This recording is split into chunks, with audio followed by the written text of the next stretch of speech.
When was the last time you built a computer? It's been a while. All right. Well, this will be kind of fun. Let's see. All right, we are for here. I'll start. I'll introduce it again since I restarted the stream, just so we can get a good capture here. So yeah, I got Sean here. We just did a podcast episode. This is one of my buddies from Charleston, and he is my hardware guy if I had to choose one. Yeah, so he helped me pick out the stuff for this kit. We'll talk you through what we have, and then we'll put it together, and we'll stream until we're done. I'm turning the camera around, and so you can see everything that we're doing, and hopefully you can hear us.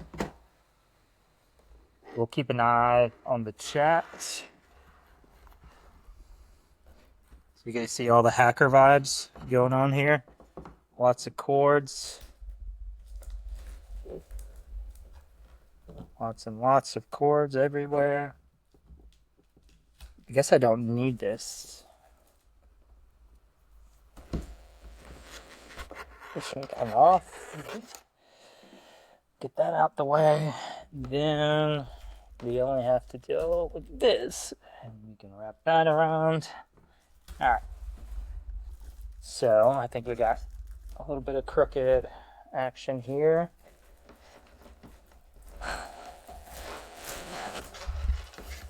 Live and unfiltered with Mike Small. What is under that? Oh, okay. That's for the new. We got some new podcast gear here as well, and streaming gear. I mean, we haven't used it yet.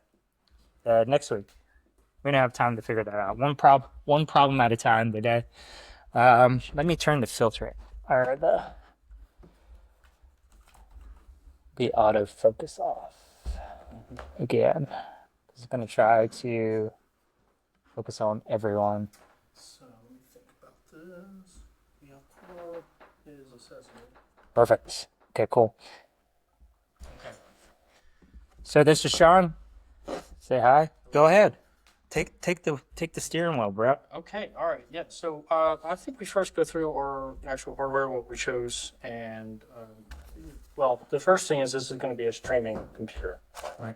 Streaming. Yep. Yeah. So the choices in hardware are specific for that. Maybe potentially a little bit of higher CPU than is honestly probably necessary. But yeah, you know. Go big or go home, bro. Well, the other things that you can always increase this and make it into whatever you want. You have the right hardware and forms here to make this more capable for more than just streaming if you ever got to that. So that's kind of why we went with a pretty solid CPU. So this is AMD Ryzen 9900X, 12-core, 24-thread. We went with 64 gigs of Corsair Venus DDR5. 5600 megahertz. The actual case latency we'll have to see when we get the DIMMs out. I don't remember off the top of my head. Yeah, so I was just gonna go with 2 sticks. So I guess preface. So I built this using was it PC Builder? PC part picker. PC part picker. Wow, that's a mouthful. And I had him look over it when he came over last week, and then we subbed it like this was him. He said switch this out. This was a swap out because I only had 2 of these in here.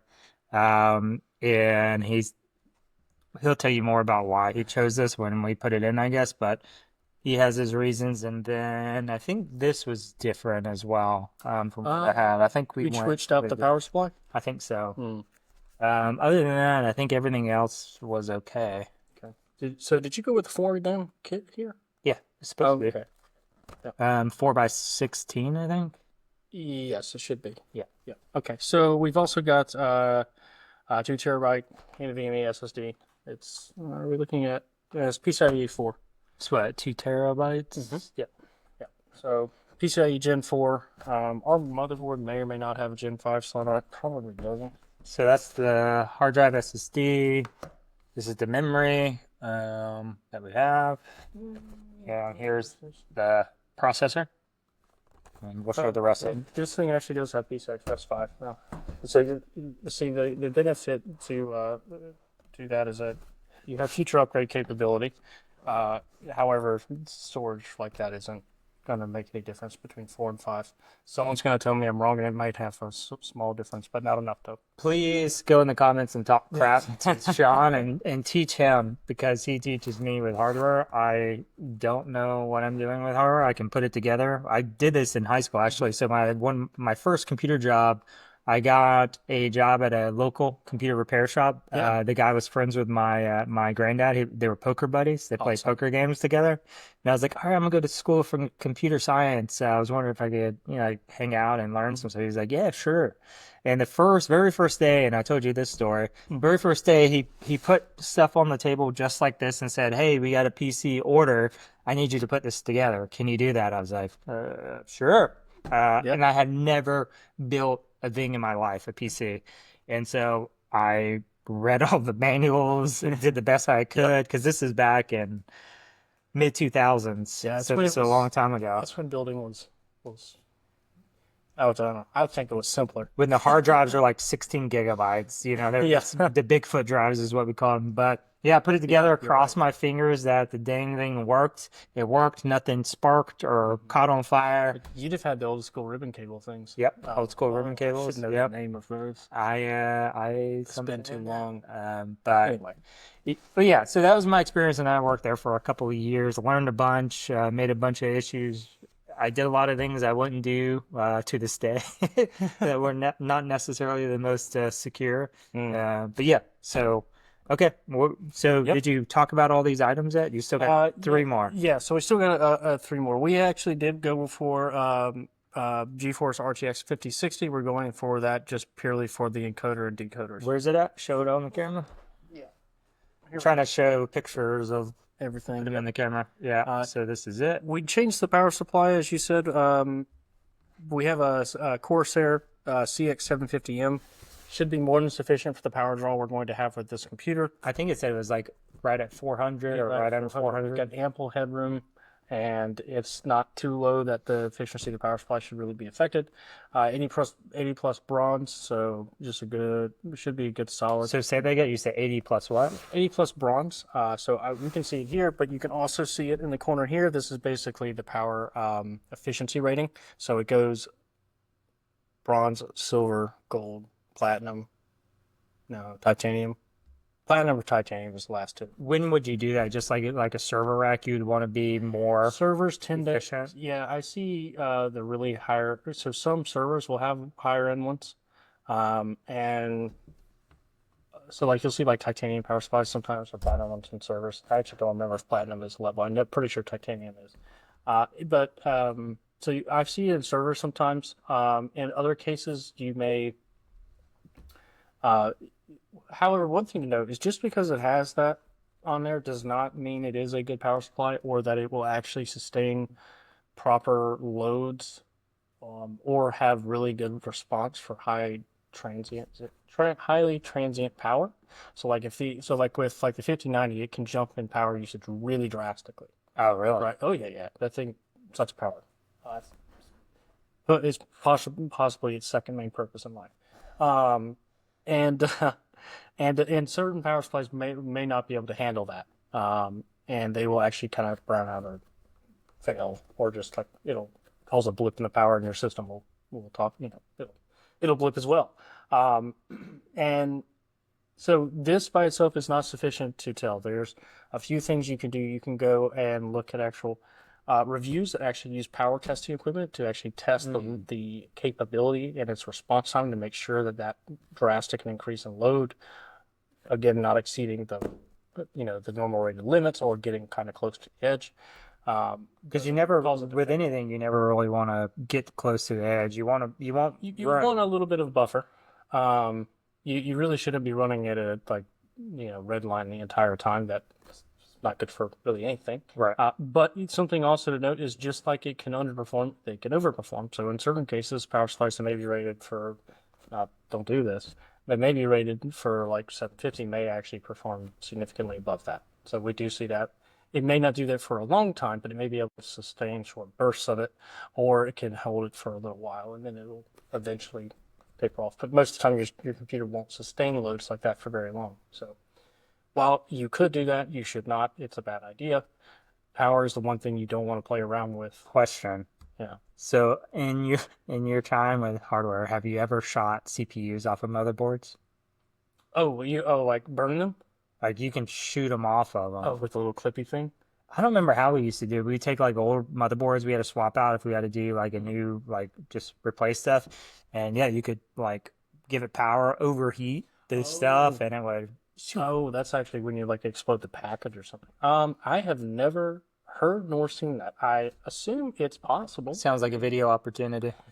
We could get like an old Pentium.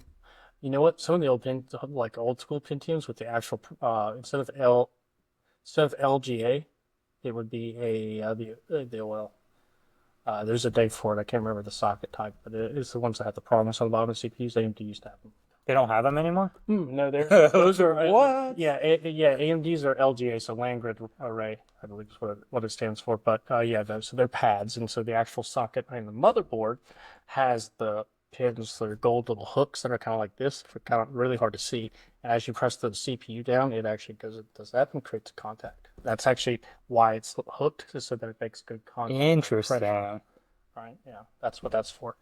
And the other way is where it has those pins that press down, then it actually shifts you kind of see when it locks in, it kind of like moves the plate. Yeah. Pretty sure the intent with that is that it kind of makes, that's the alternative way to make the connection. If you're going Yeah, because you used to have like a little bar, like a lever you would turn once you put You it still in the have slot. those. Yep, you'll still have those in here. But it'll be slightly different. So let's go ahead and You haven't finished talking about it. finished talking. You're getting too antsy here, man. Did you show the motherboard?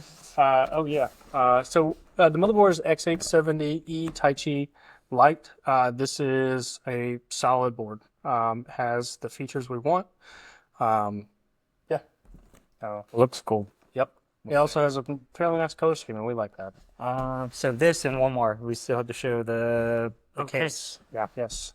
So this is the Noctua NHD 15. Doesn't really need much of an introduction. I think it does because I didn't know this was a thing. So Noctua is a pretty amazing cooling company, very well known, at least in the gaming industry and other areas as well. They make some of the highest, let's say, highest and most advanced cooling for CPUs on the market. They also have partnership cooling with GPU manufacturers, I think specifically ASUS in relative recent memory. But this is one of their one of their big flagship coolers, and is just most of the time it's just as performant as any like dual 240. Because that's what I was looking at before, right? You're looking at 240 millimeter radiator, and AIO. The only thing with those, and the reason I suggest against this, because I don't like the noise that the pumps make, and if we're going to be streaming, we might want to try to avoid that. Obviously, fans make noise, but Noctuas are quiet, so we'll find that out here very shortly. And half the time, they barely even they won't even turn on. Gonna overheat. Yeah. And with this kind of cooler at this size, depending on what the actual load is on the CPU, the fans may not even. So depends. Not exactly. I'm not 100% familiar with the TDP of that AMD CPU, but I know for a fact that this will cool it. Perfect. You did get the D type. I assume that is the generic one. Got whatever you told me to get, bro. For sure, we'll be good. Okay. Last thing. I have a Cheez-It problem over here. Yeah. We don't eat very many Cheez-Its in the podcast, man. You're too busy running your mouth, I think. I know, right? Give you a chance to breathe. So we didn't go with anything fancy because I don't really care what it looks like. It just has like all the room that it's supposed to have, and the place to put the fans and everything else that we need. Was it Fantex XT Pro is what we went with. So pretty basic, it's pretty cheap. I think it was like 60, 70 bucks. Should be a mid tower. It's not a full tower. I don't believe. But I think it was a mid tower. We're gonna find out. Yeah, we're gonna find out. All right, now you can start doing that. I'm gonna go grab some scissors. Okay, I have a knife. Oh, you have a knife? Okay, never mind then. Okay. As I was. All right. So the first thing we're gonna look at is that motherboard. Should have got my knife. Did you get a chance to feel my knife that Ethan gave me from his wedding? You say feel or see? Like hold. Oh, you mean for the weight distribution? It's like yeah. it's like 1 ounce or 2 ounce knife. Is that light? It's super. Yeah, because I do ultralight backpacking. Oh, that's so he right. gave me a You need- super. That's really cool. Yeah, that's the actually- lightest thing I've That's ever a held. smart- That was a smart gift too. That was cool. Yeah. I think everyone else got like a watch or something. I was like, I don't ever wear watches. I wear my Garmin. Yeah. You know. Okay, so here, let's see here. We're looking at headers, Wi-Fi related stuff in headers, so we don't need this just yet. So what was this Damn, these things heavy. Right. What was this business you were talking about where you got to do like a breadboard or what were you talking about? We'll actually, before we put it in the case or anything, we'll actually run it on this. Oh, really? Yep, we'll run it right on the top because it is a safe place to do it On in terms cardboard? of, yeah, because it's non-conductive. Okay. And then the other thing is we don't want to put it in there, get it all screwed in and locked in place, and then we have to triage the problem. We have to assess why are we not getting a display out? Are we getting beep codes? In the event that we have a beeper on this actually has a debug LED, so we won't need a beep codes, thankfully. Oh yeah, I remember that. BIOS beep yeah, codes. yeah. I guess like, do you want this in there? We'll close it. We'll close the whole Oh, thing, okay. and we'll just run it right on top. Okay. I feel like Martha Stewart or like some talk show host. Like, oh, okay. These are thermal probes, I think. Anyway, SATA, and It's like a keycap. that's a keycap. So just in case you want to place the keys. So here's a question for you. What is your favorite color keys or favorite type of keys for a mechanical Oh, keyboard? mechanical brown. Brown. You're a brown guy. Yeah. Yeah. So brown, the red just that it's no tactile feel. I do a lot of typing, so browns are great for that. For if I was going to be doing more gaming. And if you don't notice, he's touching with his fingers. Remember sorry. how it feels? Yeah. No, I mean, Yeah. So probably reds if I was going to do gaming, just because I know I like the feel when I am using it for gaming. I've used both for a long time. Blues can go somewhere else. We're not talking about those. No. Or we could say like the what is it the have you ever done the fiber optic ones? the light based ones? Yeah. I think they're perfectly fine. I don't particularly like the feel of them because they're kind of linear, so they're kind of like reds. Not all of them. Some of them will be more like blues or browns, but it just depends. The reality is that they're all mimicking what Cherry is doing for their switches, and they're gonna make them match that kind of because that's what everyone expects them to feel. That tactile So sensation. yeah, I mean, and they'll be slightly different. You can get Toper keys, which are slightly different, or you can go to like the real way and get buckling spring and an IBM Model M and mod it. Are those like the old keyboards that they're bringing back to use? Yeah, I have one. Oh. It's awesome. Wow. Okay. I think someone brought one into work one time. Into your yeah. They're awesome, and you cannot use them in an office ever. There's no way that They're so loud, right? they're insanely loud. Yeah. I love them for it. I have an actual Model M that has been modded so that it can actually use USB instead of PS2. And then I also have like a remake that was using there's a company that makes a remake of them that uses like the same molds and stuff. I have one of those. Thankfully, the newer one has a super key, which is nice. The old one does not. It's a super key. That is not a Windows button. That is the super key. The function button? No, that Oh, that's the super key? Yeah, No, it's a Windows key. no, it's super key. Okay. Alrighty. Now you know. Technically, Command on Mac and on Linux it would be. Yeah, I hate switching between Macs and Windows. It drives me up a freaking wall. Technically, all three of them are the super key. Two. Man, that thing's heavy. You're gonna get us banned from YouTube, bro. I actually was watching a video on how to set up my Podcaster Pro, and that's not set up yet. And the guy was saying that, yeah, if you cuss in a video, they won't make your video discoverable on like the main page. That makes some sense. I get that. Yeah. Yeah, I mean, it makes sense. I just didn't realize that. Yeah. This looks pretty sick. Yeah, so this is a pretty solid board. I like the. So this is going to be dual M.2 here, I bet. All right, so do we? So much metal in here. Lots of thermal mass. You look at the VRMs on that. Nice. Pretty. It is pretty, and it has an integrated I/O shield, which this is worth its weight in gold. This? Having the shield that's already part of. Yeah, I remember you used to have to punch them out, and you could replace. Just a waste. You got them on the cases, I remember, and you had to replace. Yeah, well, it came in the box, and you have to pop it into the case and fit this on. And now you just put the motherboard in and don't worry about it, which is way better. Okay, so the first thing we're going to do is get the philosophy of infinite potential. I like that. We needed like a cool saying at Tandem, I think. We can definitely add that. Yeah, cool. Yeah, we'll put it on t-shirts.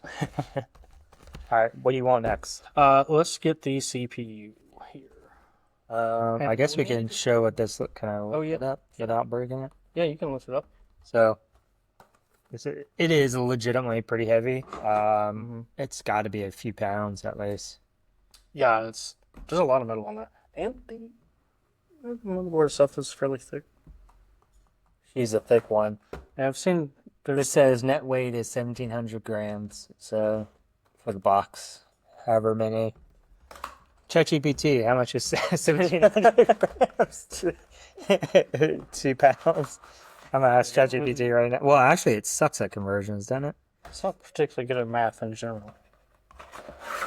So by that I mean it's not good at math. Yeah. Do we have a driver? What do you mean? Screwdriver? Oh yeah, I can get you one. So it's 3.74 pounds. That's pretty hefty for me. Did you bring your toolkit? I actually did not. Okay, I have one upstairs. Okay. I'll be back. Yep. Keep entertaining people. I will do this. You need anything while I'm up? Nope. Should be good to go. Need water? You good? All good. Okay. Yep. Let's get our parts we're going to be adding in immediately squared away. So CPU is obviously going to be going in here soon, but we'll wait to put that in M.2, and then the RAM will follow. So we'll go ahead and get the memory opened up, and we'll see if we can find the the latency or the timings in here as well.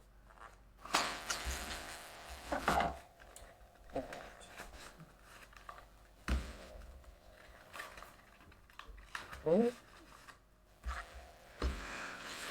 Anything here I need to know about? Nope. Alright, so if we look here, we should see our timings. Hopefully, yeah. So our timings are 36, 36, 36, 76. Again, 5,600 mega transfers a second. And we are using 16 gig DIMMs, 4x16 kits. All right, and we're using all the same memory from the same kit so that XMP profile can take effect. AMD actually calls it something different, but it is the same thing, more or less. We'll get our SSD open, ready to be mounted as well. You need to put these metals somewhere. And there's like a rack up here. Oh, yeah. This is from the marathon I ran this year. That's cool. Yeah, it's pretty nifty looking. I'm actually trying to determine what this is. Did he break anything while I was gone? Not yet. You got the, oh, it's right here. Did you pull the manual for this out or no? I pulled everything out. Did you see the manual anywhere? Is it under that? Yes.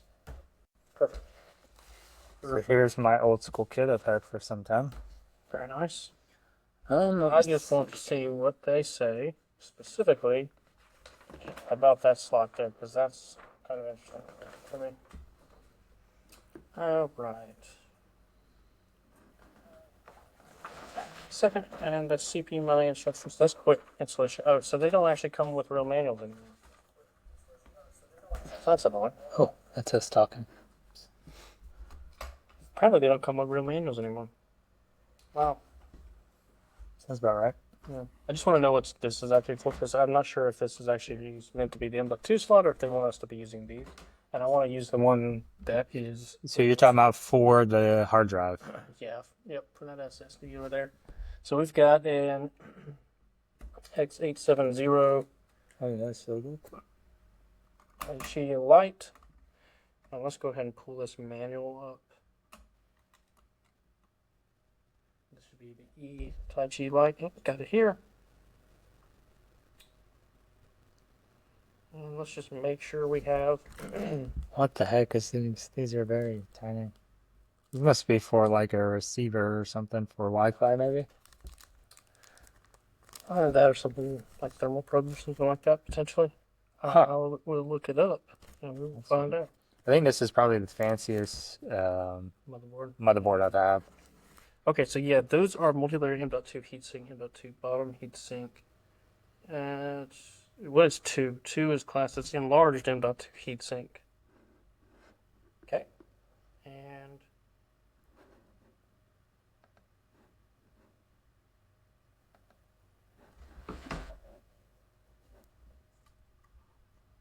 no, okay. Where is it? There's my. Let me see if I can get the actual board diagram here, because I would love to know what our PCI Express distribution and lanes are, so I can tell what the right slot is for the M.2. Oh, big firm.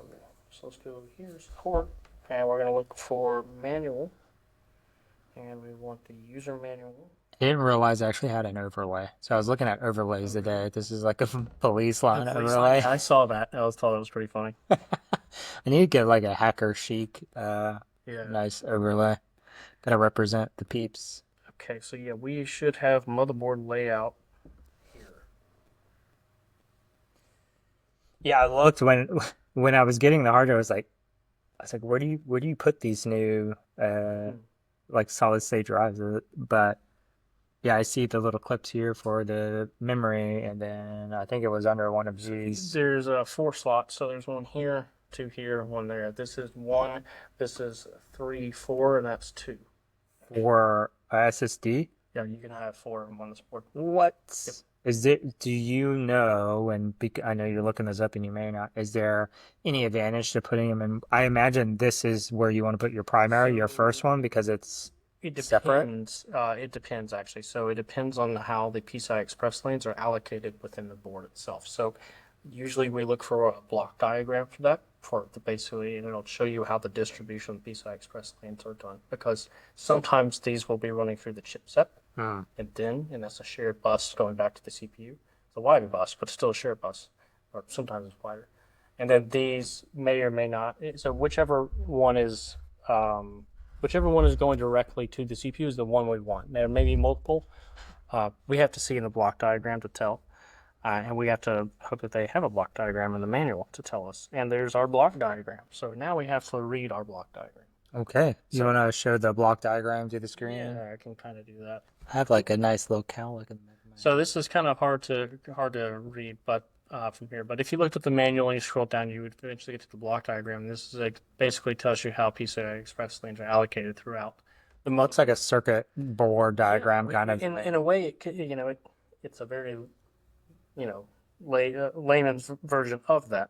So if we look at the chipset, that's here in the center.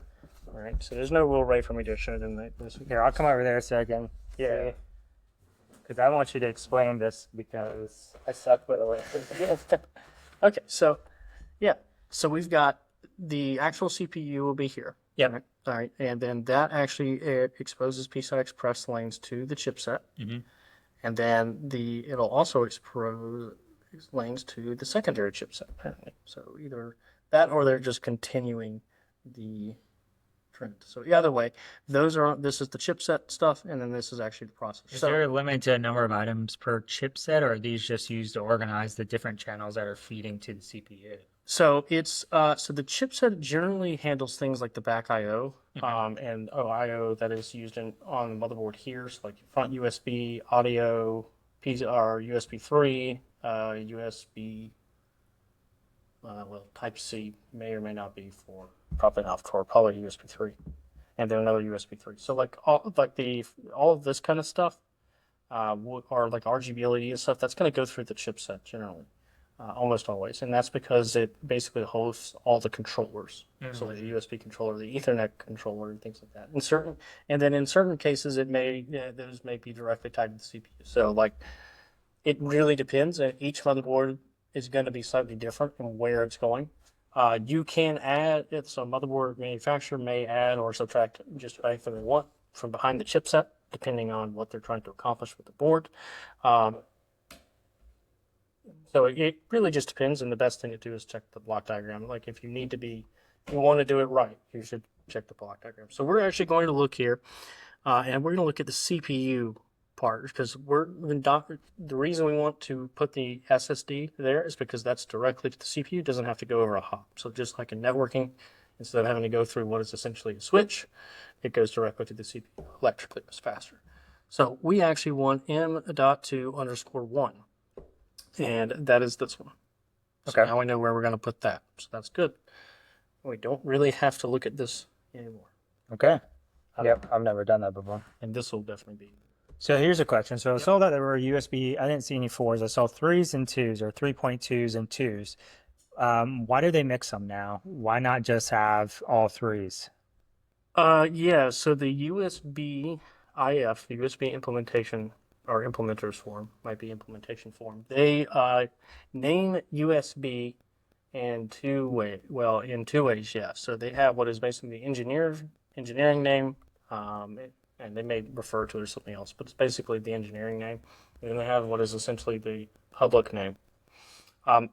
Problem is that it seems like they just made the engineering name kind of be the public name, but it doesn't.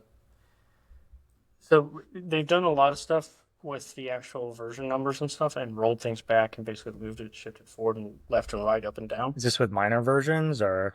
It's just really kind of with everything. It's pretty trash. Okay. Yeah. Just saying it like it is, they know it's hard to tell. So when you look at USB 3 doesn't exist.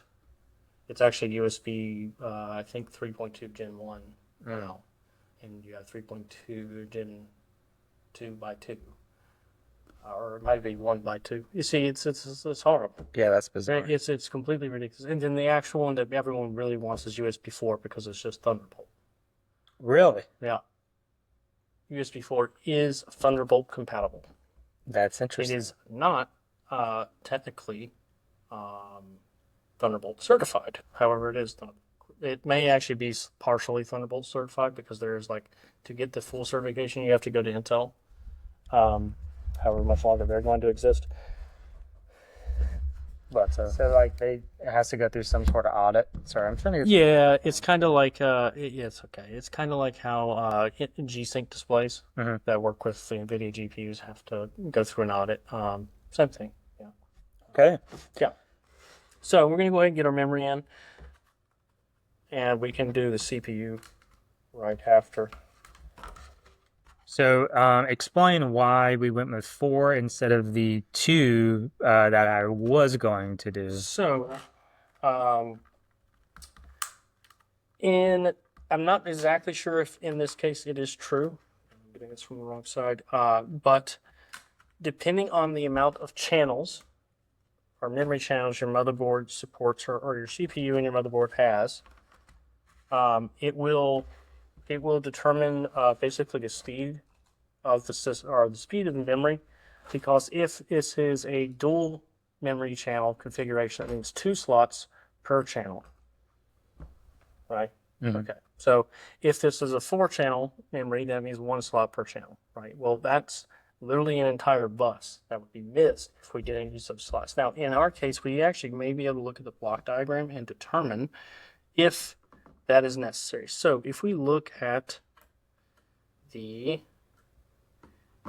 slot X2, slot time 2. So this actually is a dual channel board. So technically, we did not have to do this. However, I don't believe the actual cost is significantly different. So in terms of it actually being a better kit, that's what we went with. But in certain cases, you want to fill out the memory. So it's also, it gets exacerbated when we look at servers that have many more slots. So something like a Threadripper or something like you want to put that one in? Yeah, again, I thought this is where it was going. I don't know what the hell it is. No, those are going to be capacitors. Yeah, it's so bizarre. I thought it was these, closed out is what I thought it was, what it looked like to me from then. Yeah, so I will let you do this. So this should be the way. Oh, that was kind of a hit there. And it's actually this way. So. just like that. And then there's the same thing as always. Nothing really changes. And it will click. It will click. It takes a bit of force though. It's just, the key is don't go this way or that way. Go straight down. Yeah. I remember I shorted one out at one point in my career where I didn't put it in all the way and I had sparks. And I blew the motherboard. So you want to rotate that the other way? You sure? Yep. Why do you want me to do this? Well, you don't have to. There you go. That one's there. It is. Maybe I'll let you do the last. All right. Yep. So we'll get the last two in. There we go. We'll have to do a group stream or a group podcast. AJ, I think, said he's going to come in November, maybe. But That'd be awesome. yeah, we'll have to do some fun stuff. Yeah. All right. And so memory is key so that you basically cannot put it in the wrong way. It won't let you. So this will be 288 pins on this memory, pretty sure. It should be 288. So DDR5 is slightly different DDR4 in the fact that it actually has some error correction baked into it. JDEC basically, when they were defining the standard and everything, that's just the way they did it. They put error correcting capabilities in it, which is a good thing because it means it's a little more resilient. And that's why on DDR5 you'll see actually an extra NAND chip if you were to take the heat spreader off. You would see more chips than you would on an equivalent DDR4 stick. All right, so with this guy, it's very simple. You said this one's flat now? Yeah, look at that. Yeah. Pure gold. Okay. So you want me to put this in? Yep, go for it. Okay. Don't hurt my feelings. All right, so we're going to do this, and we're just going to take this up. We leave the plastic on. Now, the next thing we look for is the triangle. The triangle's here, and it's really hard to see, but it is there. Right there in the middle. It's really tough to see. Yeah, that is tough. But it is there, and we are going to do it just like this. We're just going to let that... So basically, there's a triangle in the corner of the CPU. Yep. And then there's a corner in the slot, or what do you call this? The socket? UV socket. The socket, and he's lining them up so that everything goes where it's supposed to go, basically. Yeah, it won't fit in right, and if you do it incorrectly, you could damage the socket where the actual those little metal pins are, and if you do that, then your motherboard is toast. Yep, there goes a $400 processor. We don't want to do that unless if we have to. Now we push the cover down, we leave the plastic in. Really? We leave the plastic? Yep, and we just push this down, and the plastic will just come right off. Oh, okay. It's like it used to when you do that, it would actually jump out, which I like. Oh, that's cool. Apparently we don't have fun anymore. Sometimes we would do that anyway. So, now let's figure out how to get this weird, strange cover thing off so we can get to your M.2 drive in there. Now, does this go through the motherboard? I can't tell.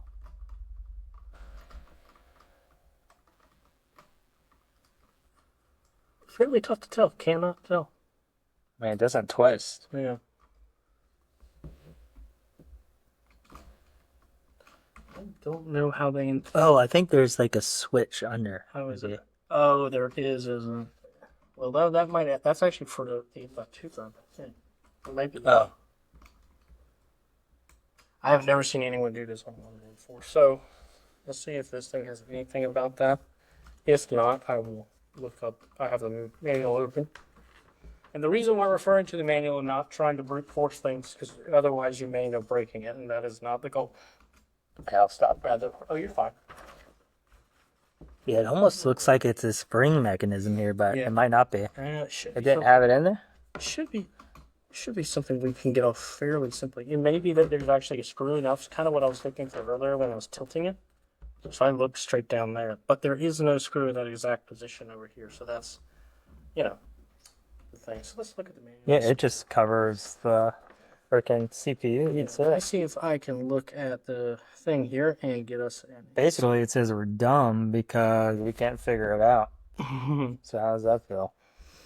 Well, if they would stop putting weird things on motherboards, it would all be better off. Watch it be something stupid easy. It'll make us feel like when I've spent 8 hours on a problem hacking, and then it was just like something stupid like password 123. Like what? M.2 installation is the first priority for M.2 installation. M.2 installation will run at Gen 5 by 4. Cool, right? How does it want us? Push and hold the button on the M.2 heatsink A, then lift up the heatsink. What? It didn't even look like it.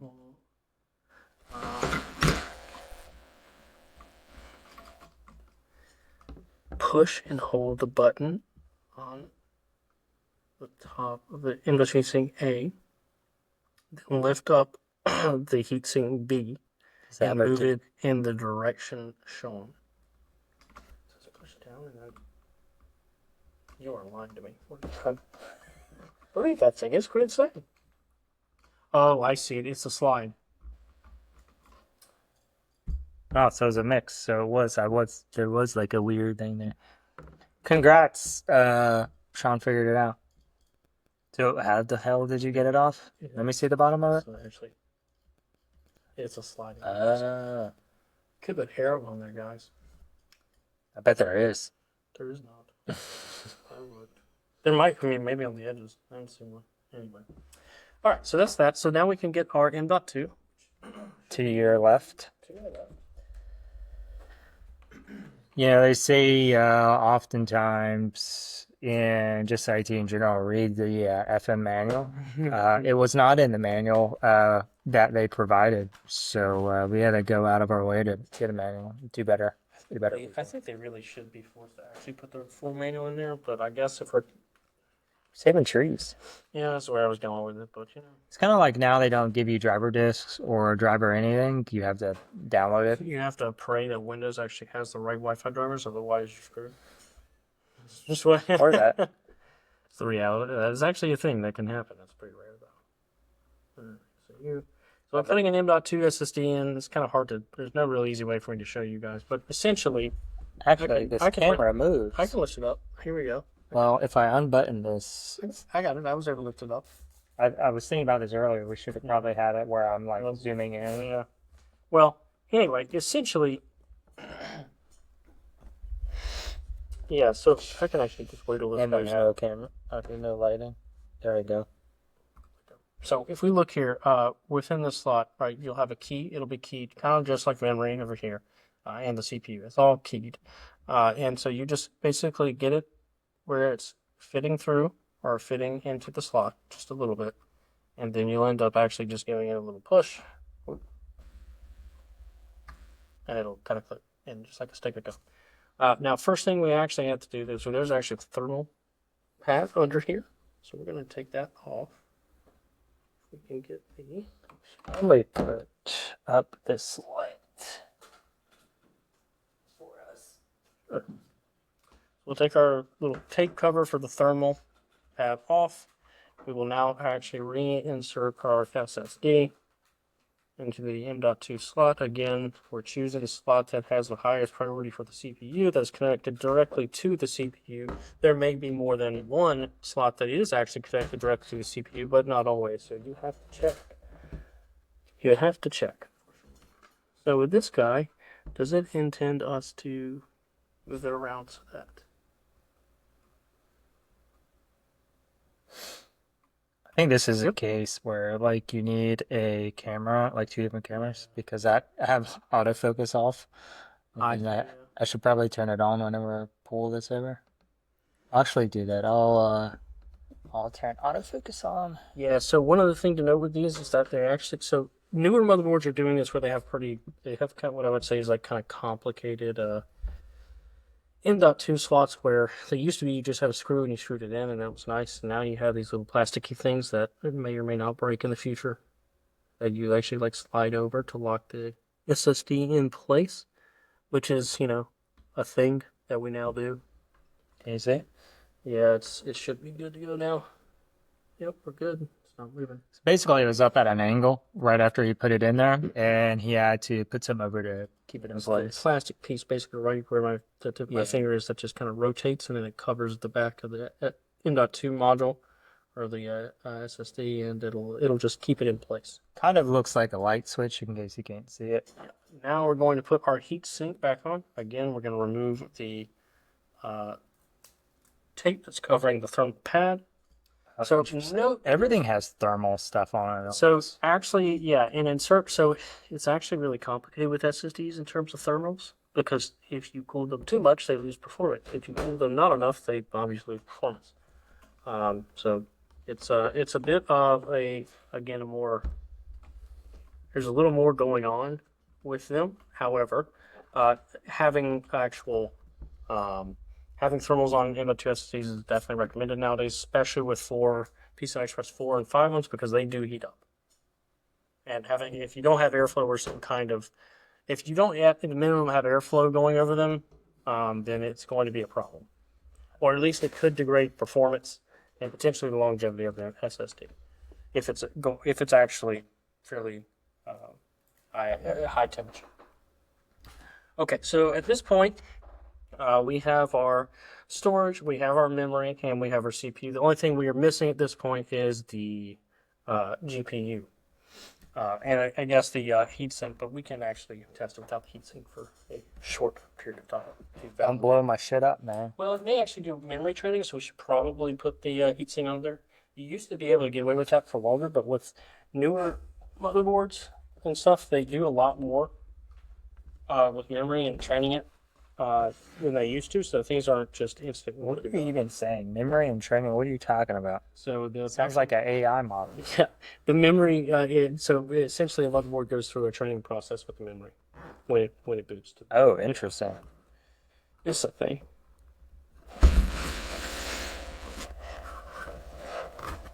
Okay, now we have our GPU. Okay. So is there anything else in the box we need to know about? That's enough. So whenever you put this in, do you just leave everything on when we throw it in the thing, or do we take some components off to get it to fit? We'll take the GPU off, and we'll leave the cooler on. Okay. Yeah. Yeah, the reason for that is because the cooler actually provides a pretty good hand holding. Okay, like it's easier to maneuver the motherboard with it because it's bolted on. Yeah. So speaking of the cooler, I think it would actually be better to install that first before the GPU, just because we're gonna have to move the board around potentially. So now we get to open the really cool. So we have AMD mounting hardware. We have the fans and the heatsink. And just so you know, like, what's outrageous about this thing he told me to buy is that it's the heaviest freaking thing I've ever seen in my life. Did the processor come with one? Can we share that? It did not. What? Really? So you got basically a high performance CPU that's going to produce more heat. Yeah. And basically they're telling you need a bigger heatsink. An aftermarket heatsink. Yeah. Okay. Their stock ones, I mean, I think they actually may probably not have they probably don't have a heatsink that's going to be really sufficient. I mean, it would be running pretty loud. So basically, like, at least back in my day, they're like, hey, bitch, they just clamp right onto this thing. And they may be like, I don't know, 6 ounces or something. They're not that heavy. Yeah. This effer weighs probably a few pounds too. It's pretty big. And it looks like a freaking radiator off of a car. I know, it's awesome. And I had to like do a double take when I got this. I was like, are you sure this is for this computer? Yeah, it is. Okay. Yeah, this is a big boy. This is a big boy. Just look at this thing, how massive it is. Let's get all that out. Never in my life.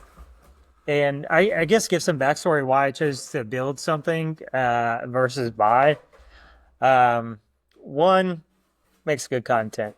This is true. 2, you can get more if you build it yourself. If you have the courage to do it and you don't break anything, it'll be cheaper. Now you saved like a few $100, right? I think overall this was... Yeah, it depends on kind of what you're getting, but generally you'll save maybe $5,200.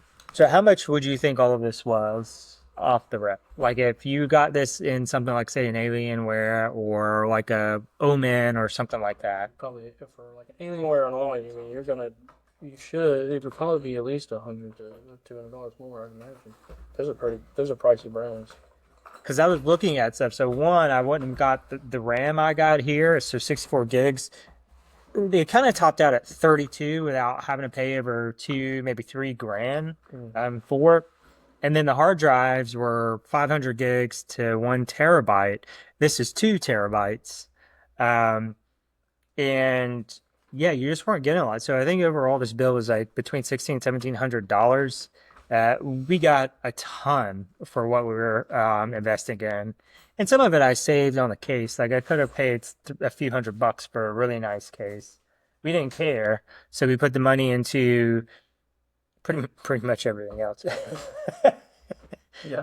Like this cooler here that belongs on a car was $160, I think, or something like that, 150, 100. Yeah, see, but the thing is with these coolers from Not Toy, if you actually email them when you get a new motherboard or you get a new, basically when you get a new motherboard and it's a new socket, they often will actually you can email them and they'll provide you with the new mounting hardware for it. So it actually has a really long lifespan and longevity, and assuming that nothing drastically changes with how motherboards are basically shaped anyway, or how the components are positioned on it, this will last forever. Basically, as long as you replace the fans when they eventually die. Look at this freaking thing. It is a chonker. Yeah. Stupid. So, with this, we need to we're going to go AMD on this, so we need to find our mounting stuff. So let me show you the end of this while he's looking that up. So all this is just whatever. This is the only thing that actually goes onto the CPU.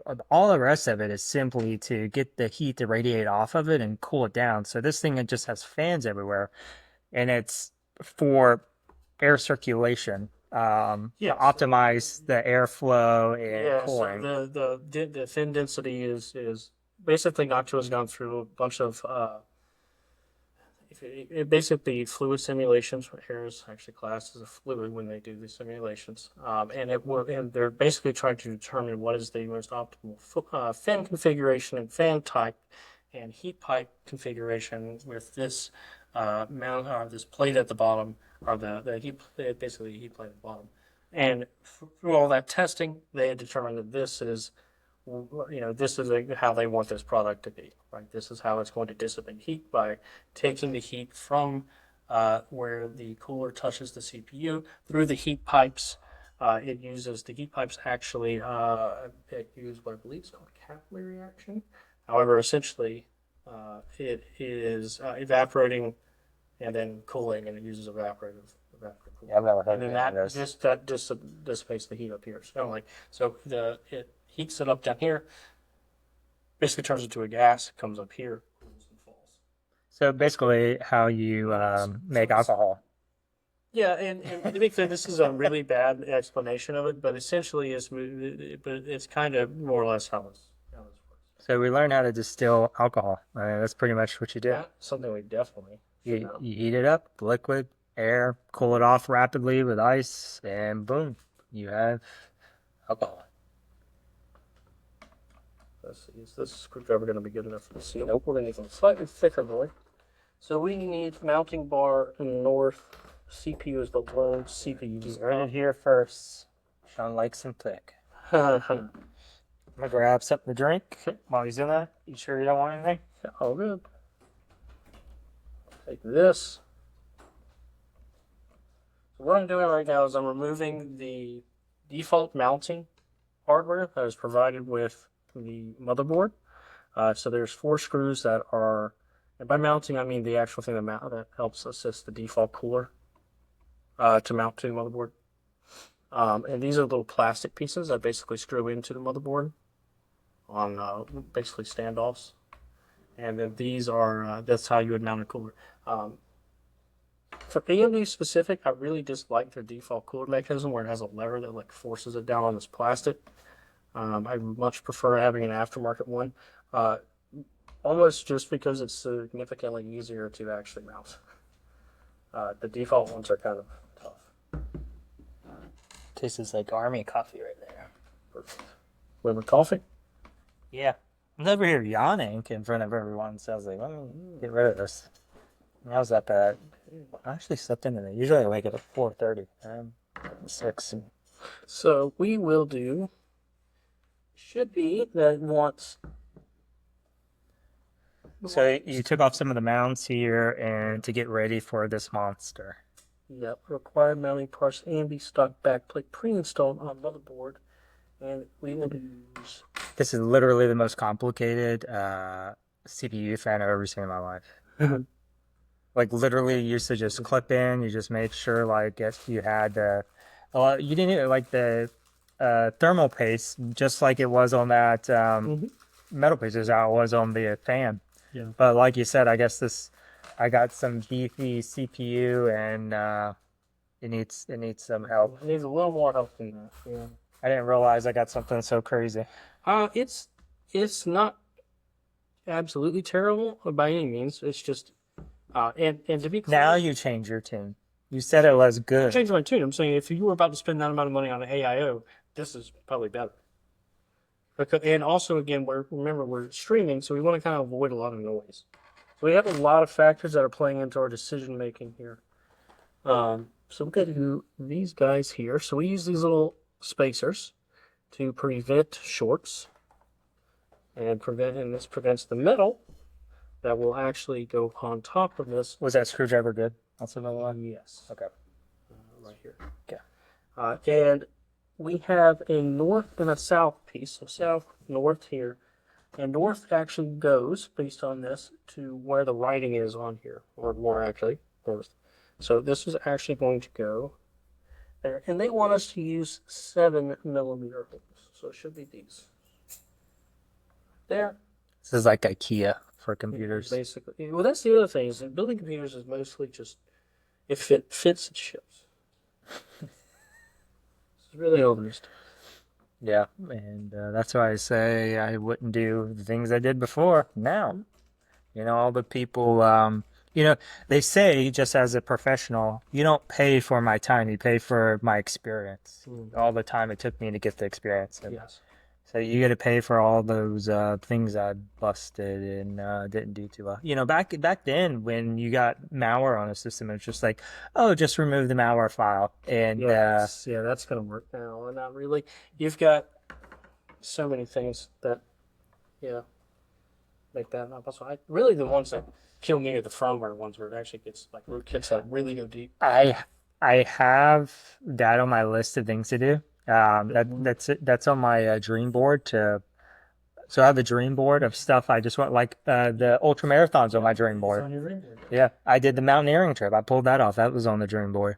But yeah, like it's so complicated to do firmware level malware. Oh, yeah. It's ridiculous, and it will take so much like time to gain the skill set.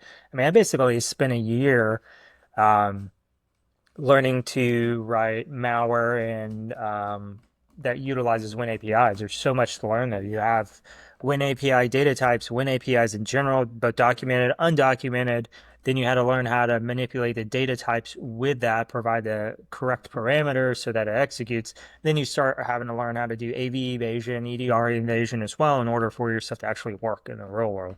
So there's so many, so C plus C# or Go or whatever you're trying to learn. Yep, absolutely. A ton of stuff. But So now we've got our mounting hardware there. let me show a little bit of what we got going on right now. So it's great. I put the light over here, but there's enough light that you don't really need it. It can auto adjust. This thing's getting hot. Yeah, so you'll see this got this part. So the old parts actually look like this here, right? And so they actually kind of fit where that is. And the way the old parts work is they basically have clips on them, little clips.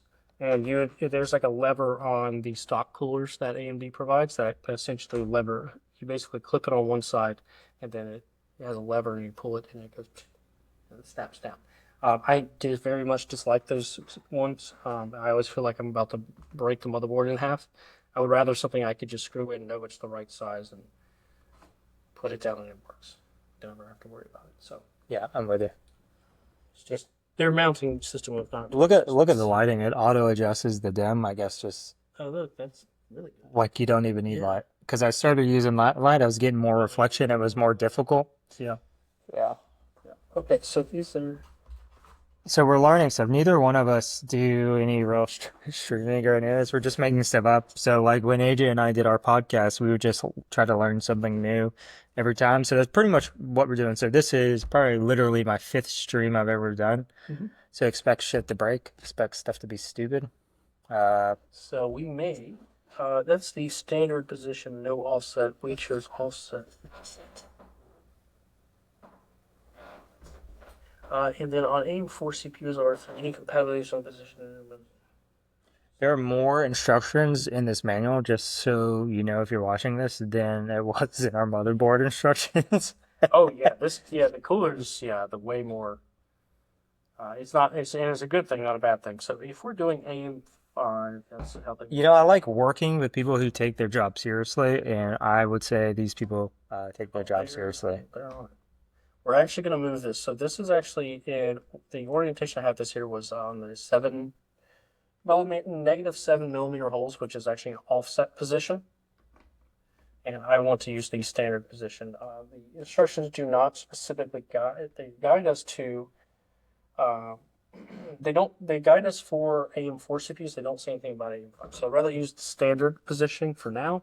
And if I feel a need to change it later, I will. Just to put this out there, our opinions are those of ourselves and not our employers. And this is not a sponsored video. Not that we have an audience that'll be worth sponsoring. We could say it's sponsored by Tandem. How about that? Hey. This video is sponsored by Tandem Cyber Solutions, your go-to penetration testing firm. Yeah, they're amazing, you know, because it's our company. But in terms of product, none of these products, manufacturers who build these have sponsored this. So these are legitimately our opinions, mostly his opinions. Sure. And I'm just here to tell stupid stories. But yeah, it's cool. Yeah, so we're going to go. Again, we're going with the standard positioning and not the offset, so we have to shift this around. You kind of see how it like pulled it down. Yep. By doing that. And he's also doing like just a nice, tight, snug, like 1/8 of a turn after he gets it kind of snug. Yeah, we're not ripping it, going as hard as possible on it because this is a very sensitive part of your computer or of the motherboard, and any excess force will actually cause it to possibly for the cooler to perform worse or permanent damage, of course. Have you ever seen a flying computer? I have seen someone put something in a plane. Yeah. Like actually, like an RC plane. Yeah. I would love to see that. So you know how they do like war driving and stuff? Yeah. The most advanced form of war driving is not driving. Wiggle. Yeah, wiggle for drones. Yeah, that would be cool. So I was referring to so this one time, you know, back in the IT shop or the help desk shop, we had a computer come in, and so of course there's something wrong with it, wasn't working, and you have to open up the side panel, right? Duh. As soon as we open that up, roaches come crawling out of that thing, disgusting. And then my boss picked up the computer and threw it out the door, and it was a flying computer at that point. Very nice. Yeah, it was freaking disgusting. Sometimes you just gotta let them go. All right, so that's that. I think let me just validate how they want the final part of this to go, just to make sure we're not missing anything. And then when it comes down to actually slotting it on there. And these feel like they're a little bit thicker than the fins that would be on an AC unit. You know how they can like wrinkle. Yeah. And these are slightly thicker, maybe like double the size. They're not as flimsy. Yeah, they're not. I would assume there is a specific reason they've chosen to go with this. I'm sure their simulations have told them that this is the way. But the other thing is that these are not going to be super, super high static pressure. What does that mean? So when you have, fans have different use cases, and there are different use cases for fans. And based on the use case, you would want a fan that performs in this, Form A or Form B. You have high airflow fans, and then you also have high static pressure fans. They don't inherently have to be completely not working together, but generally for computers anyway, you have something like a case fan is going to be higher flow, but it's not going to have a lot of static pressure. And then something like that's going to push through fins, an array like this, you want more static pressure. Mm. However, the other thing is that these are spaced out fairly well. Yep. Not super crazy tight. And that's because the fan is only as big as it can be to fit in here. It's not, you can't, there's only so much space. You can't just, So it's a balancing act, and they have to get the right fin density and thickness and the right fan. And doing all of this testing gives them the product that they believe is right for the market at the time, or performs in the way they want and in the way that they believe the market wants. So I have a question for you. We have this other fan. Is this going to go in as well, or is it just a spare? Oh, it's going in. Okay. And just so you know too, so these are like a rubber, if you can see on this, there's some rubber like edges, these brown pieces on the corner, they're rubber. Yep. And then this white portion is just plastic. Yep. So just to kind of describe. And he's breaking stuff now.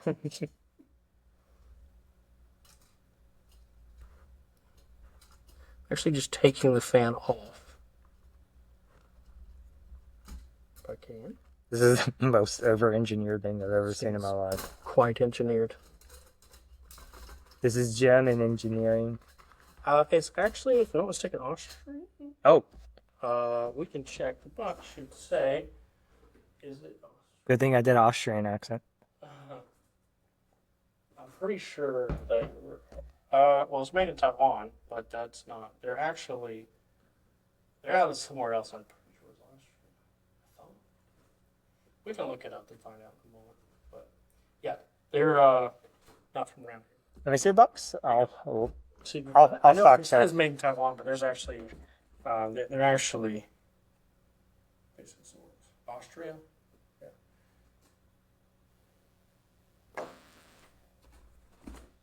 Yeah, made in Taiwan. All measurements are millimeter. Yep, is Vienna, Austria. That's right.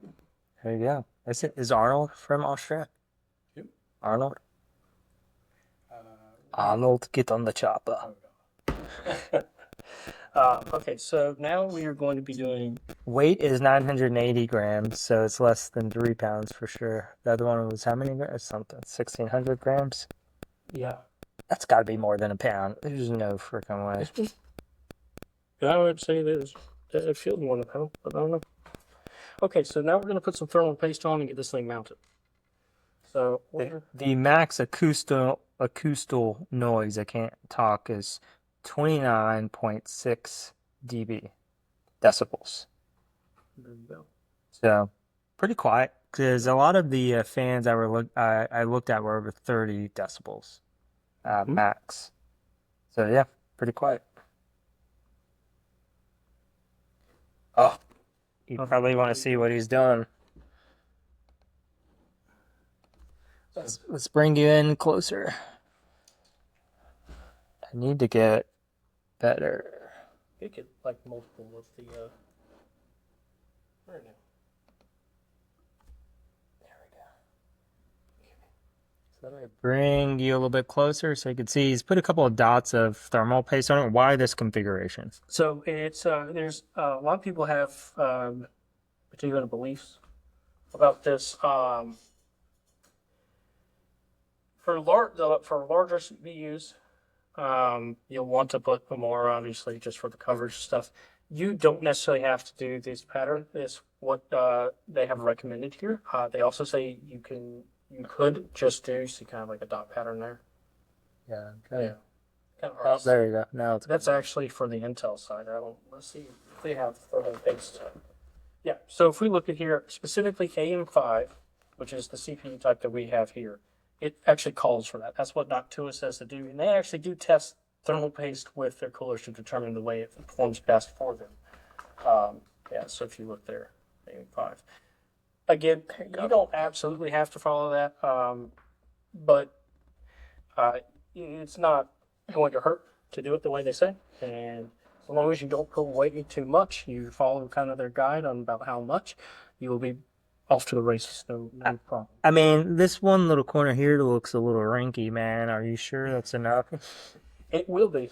I'm almost certain on that. Almost. If we have to make a modification, then we will make a modification. But it should be pretty solid. So now the next part is we got to mount this guy. So the way that works is we place it on. And now we want to see if your offsets are correct. Do that. And do that. And so basically, when he did the mount in there earlier, when he was talking about the polarity or the positioning, the north and south, what ended up happening was that there were two screws that showed up. And I'm gonna move this forward, and I'm gonna put it on camera some. And that's kind of what he laid this on top of. Well, those screws, and I'll bring you in so you can take a peek. And if you look right under, you'll see where it's sitting. And then he's screwing these tops with the springs on them. And so this is lining it up with the actual mounting bracket below and making it actually make contact with the IHS, or the heat spreader of the CPU. It's a little tough just because when you kind of get one side, it tends to be a little... Did you get one side already? One side's already done. We'll loosen it just a hair so we can try and get this side. And then we just got to get it to...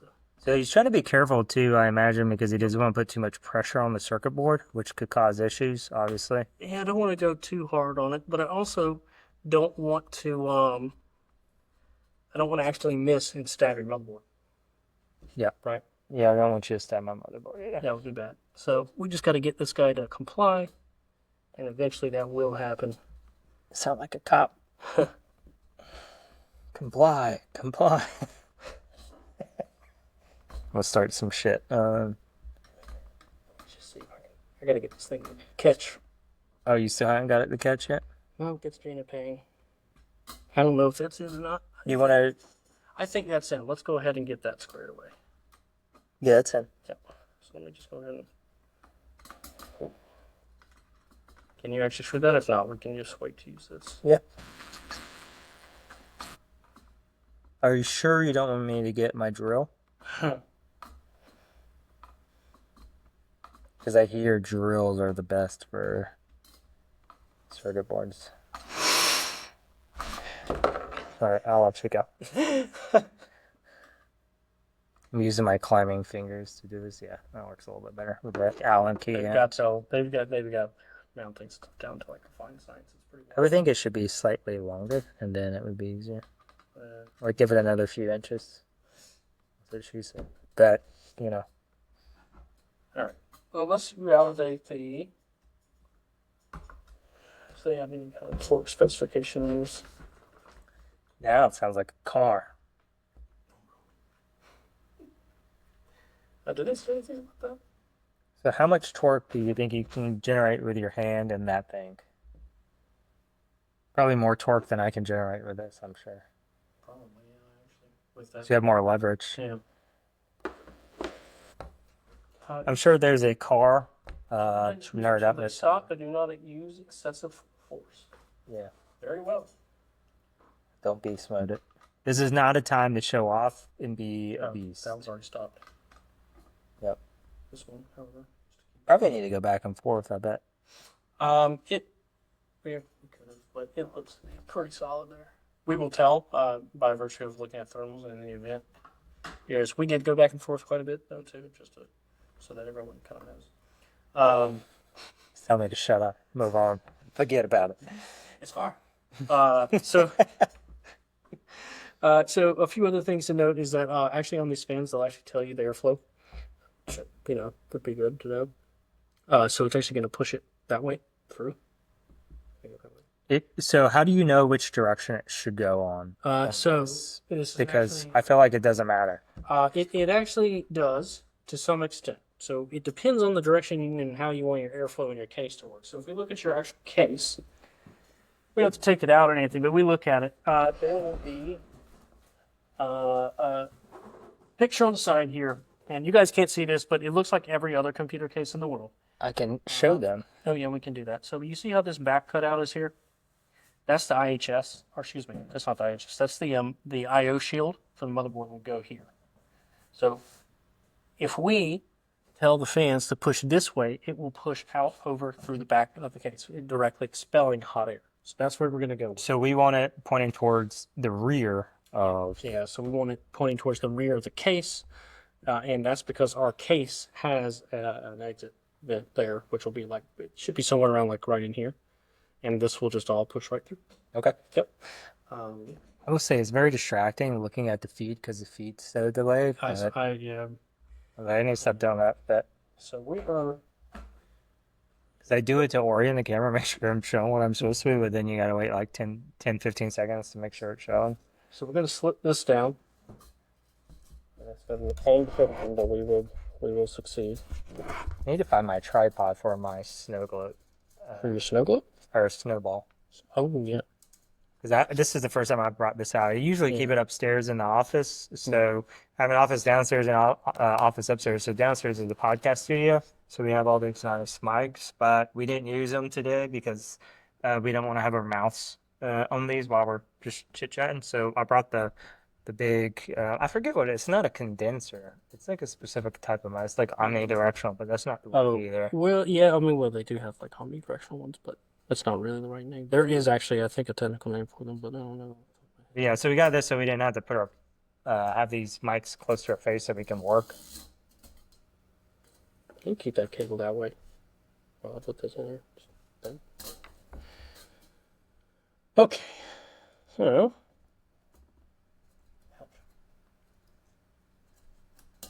That one goes in. All right. Now it's right. So what he's doing, there's these, it looks like some sort of like aluminum wire or some kind of wiring, and it clamps around the fins on the inside here. So there's like a little thing right here that it can clip around, and so that's what he did. Yeah. Now, where's this sucker going? That's what I want to know.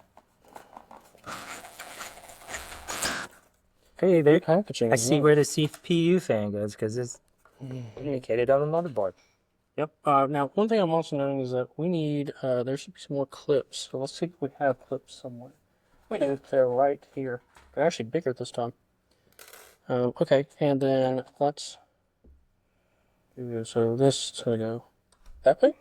We'll put that to the side. This also validated is our hub and everything that is facing the same exact orientation. So this will be more or less just go and sit right on top of the memory. Frickin' It's a big boy. Yes, it is. So these actually, instead of hooking into where the previous ones did, they actually hook into. Do they hook into the same? Oh, no, they are the same. Yeah, there's like a little groove there too. That It actually goes over the rubber here, so we need to do like a real bendy thing here for this. Make sure it does that. Doesn't have to go in the bottom one. Well, we could do this one as well. Probably wouldn't be a bad idea. It was definitely supposed to go this way. Oh, okay. I didn't know if it needed to go one down. It's just kind of needs a little help. So that's one. Let's get the second one. Crazy. Kind of hard for you guys to see this, but we're essentially just attaching. Bring it up to the thing. I don't know that this will work. I think you need to bring it down to here because those are supposed to go around the fins. Or at least that's how you did it here. Maybe this is right because these clips have to be on the outside edge. See how it's matching on this side? And we're still pushing this way. Oh, they look short as heck. Yeah, they do. We're gonna take it and put that bigger clip. Because those can't even reach it. Like, see how those actually extend over it? And those do not. Yeah. That's weird. Yeah, so this will end up. Oh, it flexes that much. It flexes like a lot. And this is why he's the expert, people. I'm like, it doesn't work, man. And it's not how it works. That's not where it goes. He's like, shut up. Just let it happen. And this is how it would be in a pin test. I'd be like, just trust me, man. Yep. Like, okay. Yeah, that's very true. Alright, so that's in.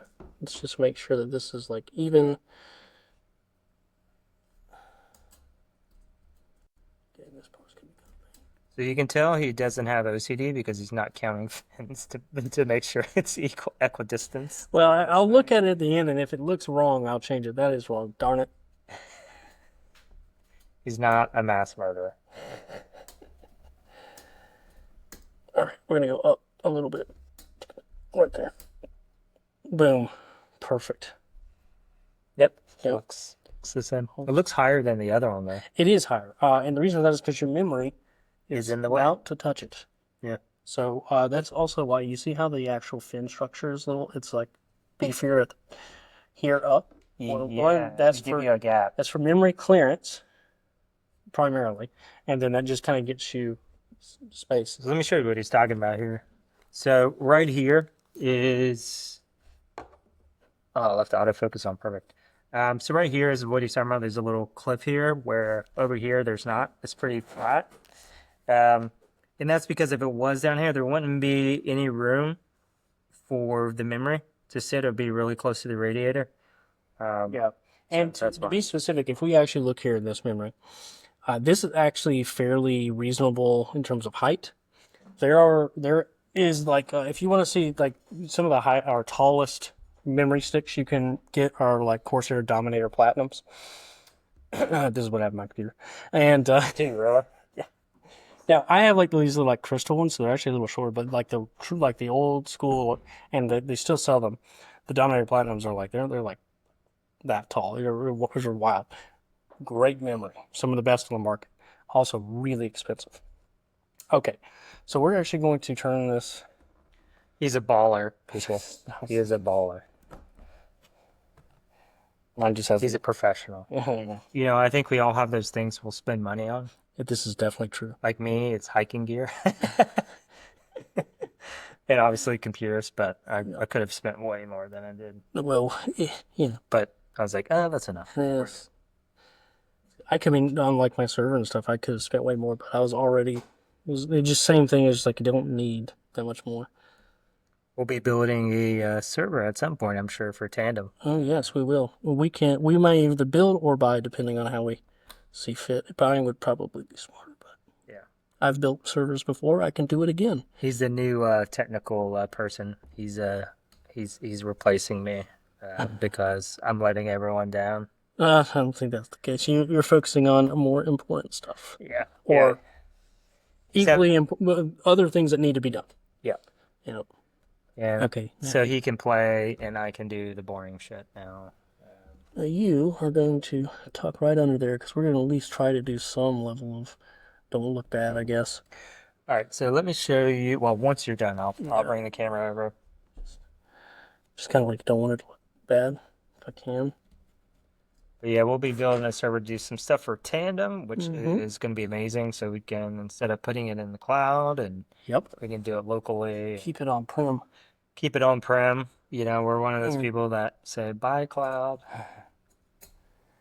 So let's see, where is the best way to kind of fold this up? I'm trying to basically make sure I don't fold the cables too much because I don't want them to like be damaged. Anyway, right? I don't. You don't want to cause a short. Yeah, well, yeah, it's really just like if you have to take them out, I don't want it to be like such a difficult thing to do that it's. Okay. So if you didn't notice too, I'll talk about this while he's doing his OCD thing. Yeah. I got a cool shirt on today. I don't know if you noticed. I saw that. I wore this for Gary's show the other week. Simply Cyber. But yeah, Black Hills has great training, and it's pay what you can. I think they have an amazing model for people, especially those just trying to get into cybersecurity. I think they do some other stuff too. I have a bunch of old coworkers that do stuff, like Ralph May. He's been doing some courses there. Quite a few. I think quite a few people that went from where I got my start at and in testing are over at Black Hills now. So there's a crew over there. But yeah, they got some really great, fantastic instructors. I just want to talk about them. So this is a purple team shirt because I do purple teaming. And I guess this is our mascot, the Perry the Platypus. Yep. You know, like back in the day. And a pterodactyl. Right? Yeah. Pterodactyl. Yeah. All right. So back to business.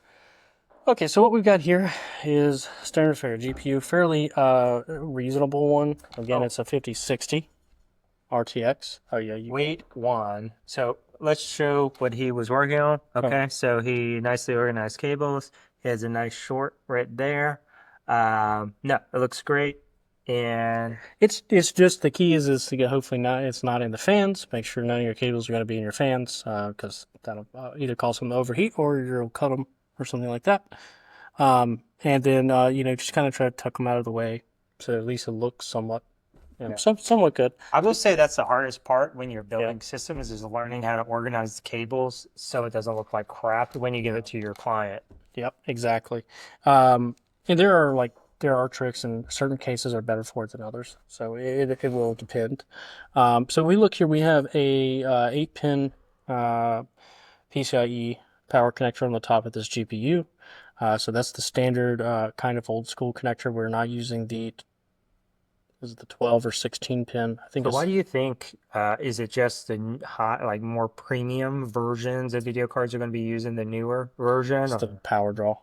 power draw? So it's Because it's a little nuanced. So it's power draw, and that's why they have the new connector because it can carry more power.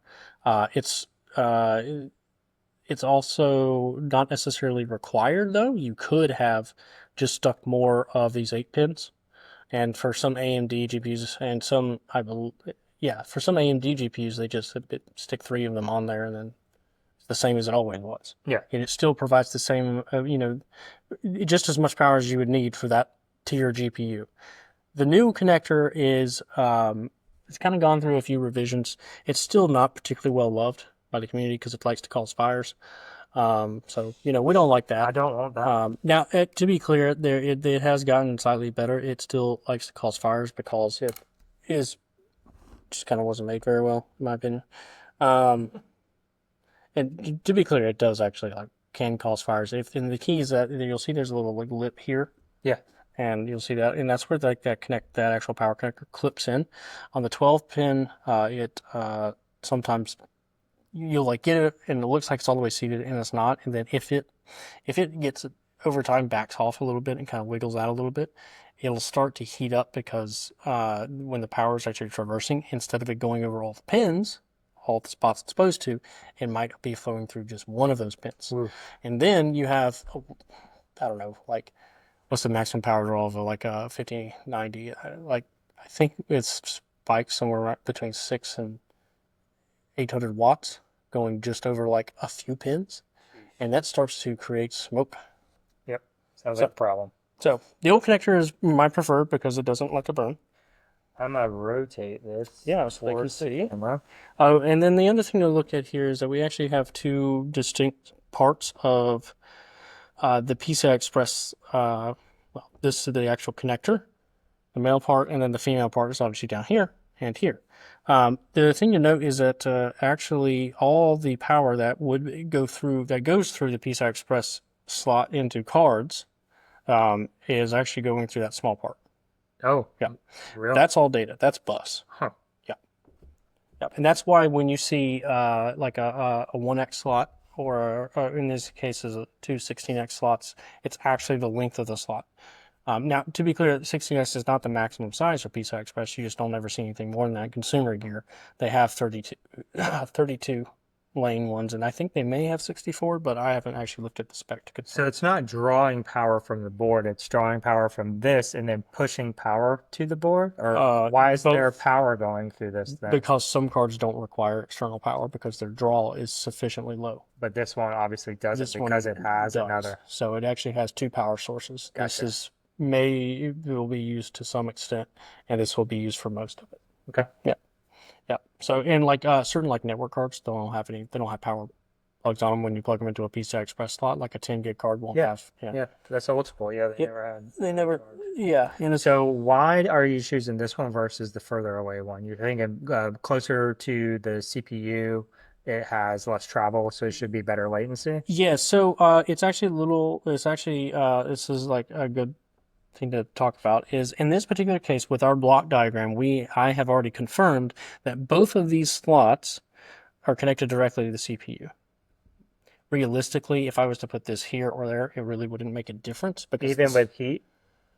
No, I mean, no, like it wouldn't make a difference because like while there technically is longer traces there, yeah, while there technically is maybe longer traces there, it isn't going to be sufficient or enough to make any noticeable difference.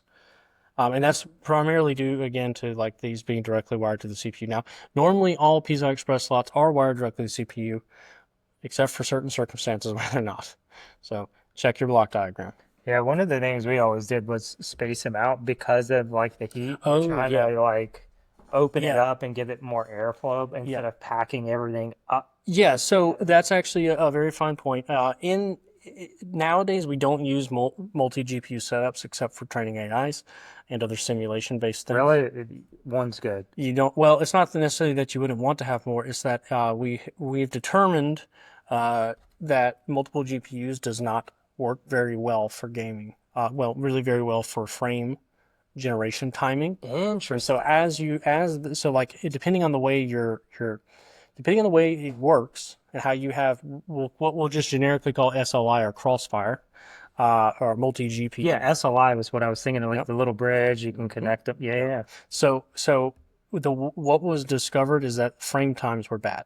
So they were inconsistent frame times, which actually, while you had high frame rate, felt worse Hey, because it's not consistent. And we perceive inconsistency generally better than we perceive consistency. So that consistent things blend into the background. the pattern's broken.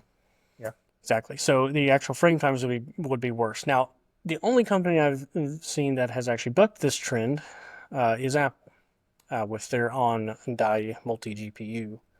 Actually does function really well and doesn't show really any issue.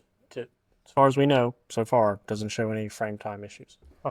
And I think that's primarily due to the fact that the interconnect between when they're using in Apple's bigger GPU or bigger CPU SoCs, they just the actual interconnects between they put multiple of the CPU or the SoCs together to make it bigger, more powerful. The actual interconnect is so fast that it's just like you're next door anyway. I wonder why they put that. I guess because they market it as like a tool for like video and AI. picture. They have some of the I best. wouldn't say AI yet, but Oh, no, they're really good for that. AI? Yeah, they have really good NPU capability. Yeah, but is there AI worth a crap? Oh, not Apple's. I'm saying that you can use the hardware for it. Yeah. I don't think, no, I mean, Unless you're talking about Apple. no, most Yeah. I mean, they actually have some really interesting stuff they're working on where instead of them going for like the Hail Mary, it seems like they're going for AI that helps in small, convenient ways and multi parts of the system. Interesting. Yeah, so like it'll do a little bit here in mail, it'll do a little bit here in calendar. Like Google. Yeah, Google's doing With that. their Yeah. suite. Yeah, with their suite and like Microsoft with theirs Copilot against like every. Yeah, well, look, I'm not saying I like need to dig into that and play. I bet there's some interesting vulnerabilities with their AI, just like they were with Probably. yeah. What was it? What's it called? I always forget the name of it because I haven't got to play with it yet. clipping. No, not No, yeah. The original. the original AI. That's it. No, the one where they had like that huge artifact where it's just like doing those backups. And Oh, that's Recall. recall. Yeah, recall. Recall is still scuffed. It's fine. Yep, everything's fine. So now it's power. Yeah. Okay. You need a break. I'm good. Okay. We're good to go. We're gonna finish this. Yes. We may you get do this. a drink before we actually move it to the case, though. Okay. That is okay. Or get some water or anything. I just want to confirm. Oh, do you have a Windows 11 install? Keys. You have keys? Do you have the ISO downloaded or a USB bootable made? I could probably. We can make one on here in like 5 seconds. It's fine. So if you've got a USB drive, we can do it real fast. USB drives. Okay. It'll take a few minutes to get done, so it's not a big deal. Do you think you could do it on your laptop? Because the only thing I worry about is Does the it interrupt upload. the download? Oh, well, this is going to be upload. If you do download, it shouldn't be an issue. Oh, okay. Well, I would love to do it on my laptop, but I have a Mac. You can still download an ISO and burn a. It's actually really difficult on Mac to do it. Really? Yeah, because you can't just directly mount it with D or write it with DD. Huh? Yeah, you have to. No worries. It is one of the more annoying things about having a Mac. Do we have to log into? Nope, the you can access? just do.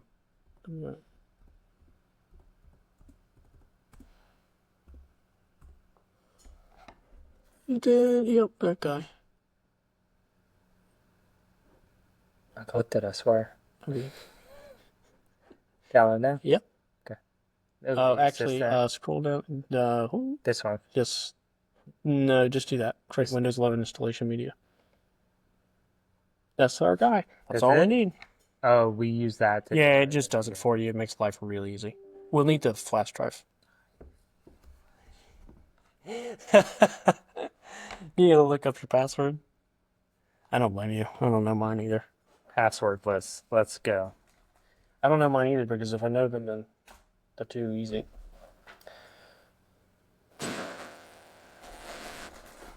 Okay, cables. Cable ties. That's nice. Huh? You get a semi. This is a semi-modular power supply. But it's actually nice and kind of petite. It's not too bad. Great. So we'll take this and put this over here for a second. There it goes. And we will just go there for a second. What the heck? Come on. Uh-oh. I thought you were a lead hacker. I could really hack this, but all right, maybe Just messing with you. I'm not elite at all. Well, if you're the best in the world, then you never get any sleep. So,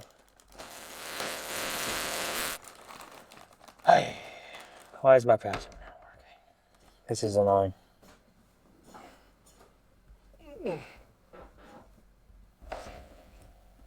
I'm typing it in.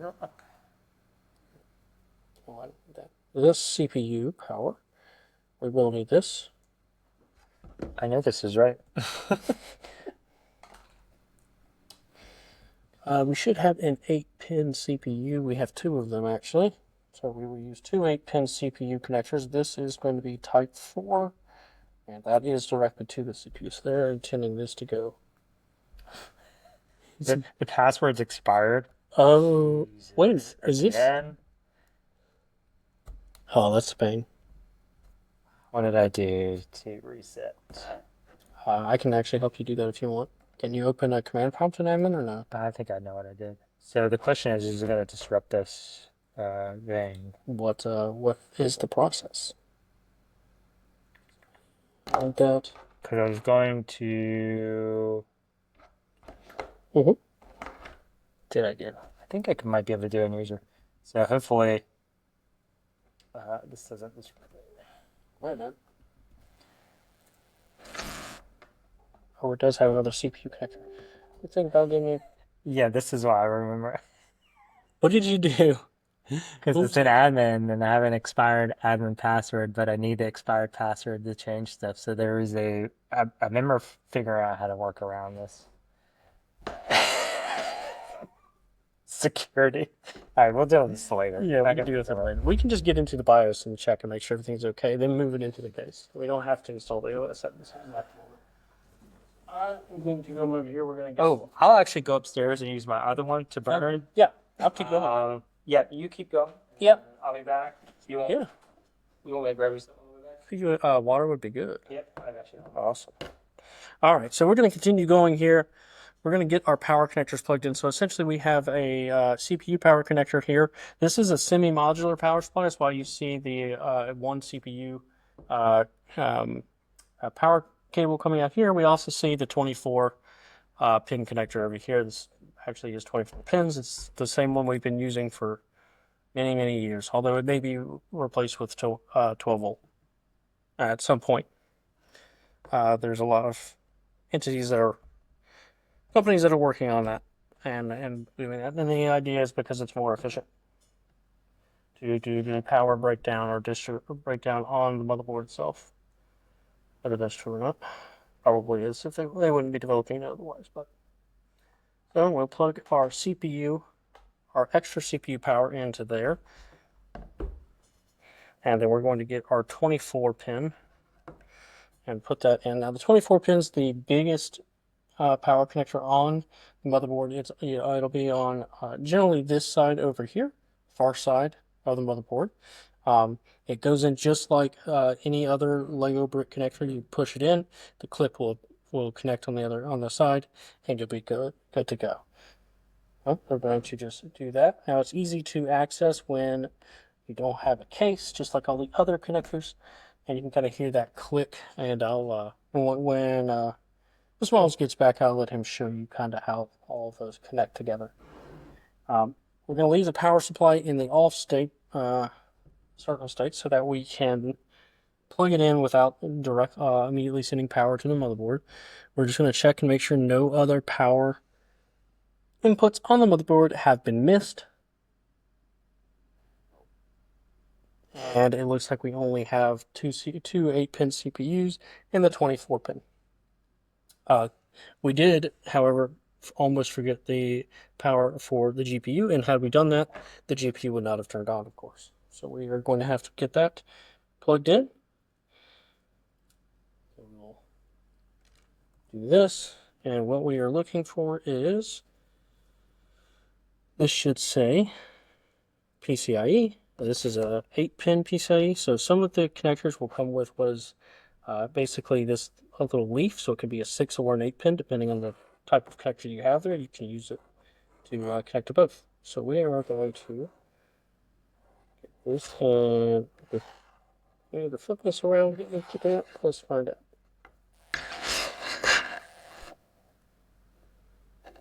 Looks like we do. Okay, so you kind of get that pushed together, then it makes an 8-pin. Then just going to come over here and get that onto the GPU if we can. Sometimes it's a little tricky to get these to work because it's not locked into place. So we just kind of have to give it a little bit of help, and we should get there. Okay, we're actually doing this backwards, so that's all. We got to go this way. So we get that started and then get that pressed in there. Looks like our actual 2-pin did not fully go in, so we're going to take this out for a second and give that one more shot.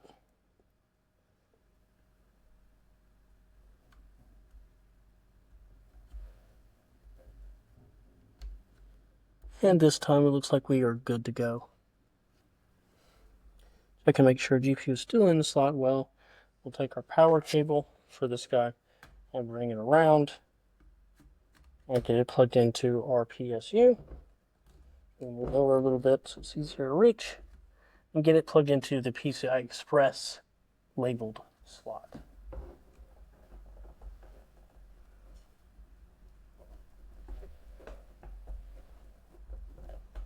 Okay, now that that's in, now we should have all of our power plugged in, and we just need to check and make sure we're good to go. And we can now attempt to power this on once we get the wall kicked in. Now we will want to put a display out so that we can validate that GPU and everything is functioning correctly. Let's go ahead and get this.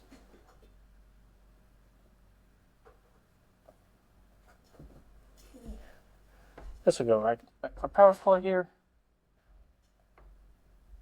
Again, I still have the power supply off because we are not ready to send power to the motherboard just yet. We have to get display out, and that means we need to look at our outputs here. We have an HDMI there. That's going to be display port. So is that. This one's going to be HDMI. Nope. 3 display ports in this case. 1 HDMI. So we're going to use the HDMI. Okay. And let's go ahead and get our HDMI connector. Hopefully it should be over here and we can use that. is DVI, but it goes to HDMI, so we can use that. Now, fortunately, it's a bit of a short cable, so we have to do some modifications here to get it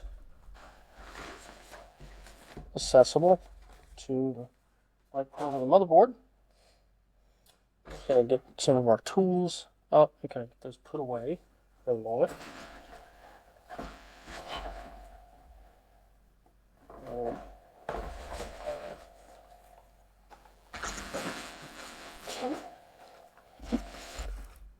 Okay, now let's see if we can get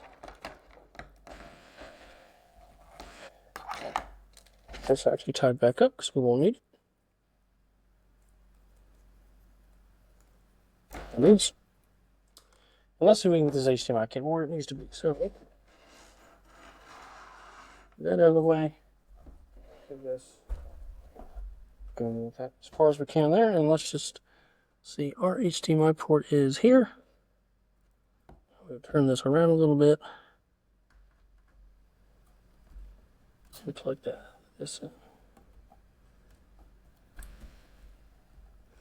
Now you'll see that it actually did. The display did detect that a device got plugged in.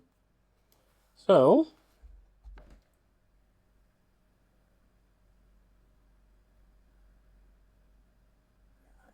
we have. We will actually end up needing. It's a very small screwdriver. It's first going to jump start this computer. Generally, you would want to put the power button on the case if you're building the case, but we just want to validate that all the components work, so we're going to do that first. So, we will get our motherboard manual.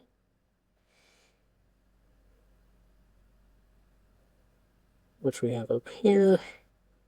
And in here, it will tell us the jumper, basically the jumper positions or the connectors that we need for the power. So we just need to find where it has those listed. Might take a second. We will find it. At panel 1, yes it is. And we are looking at power button and ground is there. Reset and ground is there. We're there. Okay. So we're looking at the top two. Should be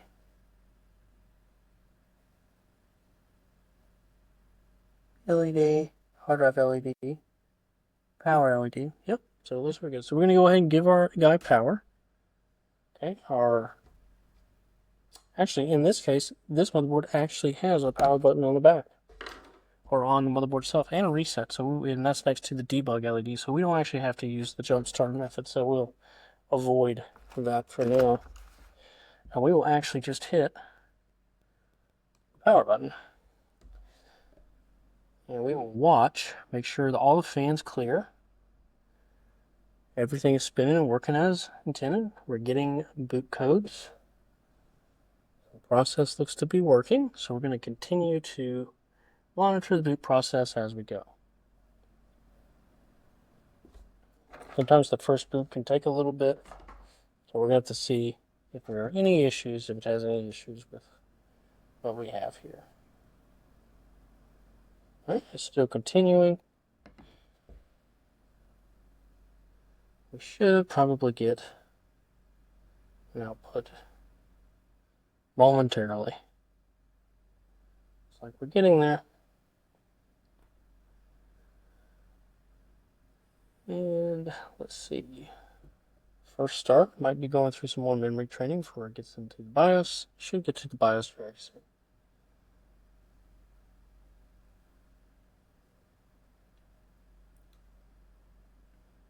Let's see what it has to say. And yep, we're going to get into the BIOS here. So I'm going to actually find a keyboard, get that guy plugged in so we can use it.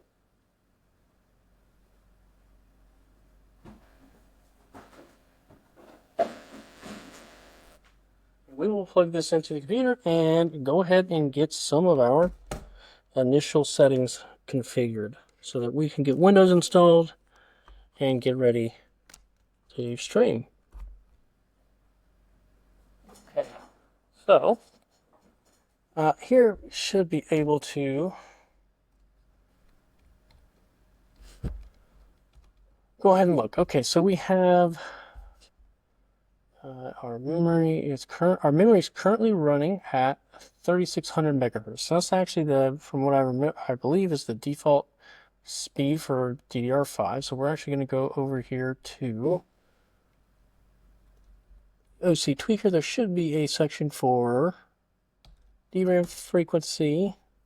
We manually do it. There is supposed to be a auto, or basically a default overclock. So we just need to find that. That might be.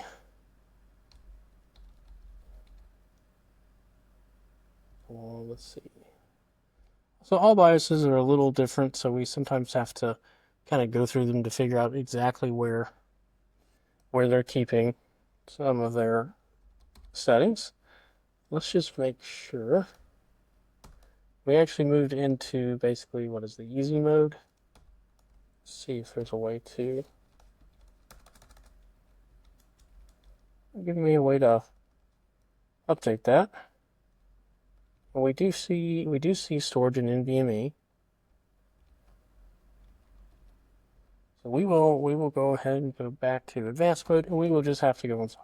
So we're going to do, let's look from the top down. Frequency of gaming mode. Allow either disabling the other CCD SMT to help in games. We don't want that. Let's see if you control limits to manage operation within specific levels. We don't want that. Centimeter for file 1. Imagine that actually being part of there. That's boost. We will leave that in default. Auto graphics DRAM frequency. Would like DRAM profile configuration. There we go. She works. Sweet. Yeah, so I'm just kind of going through some of the BIOS settings and things like that. Perfect.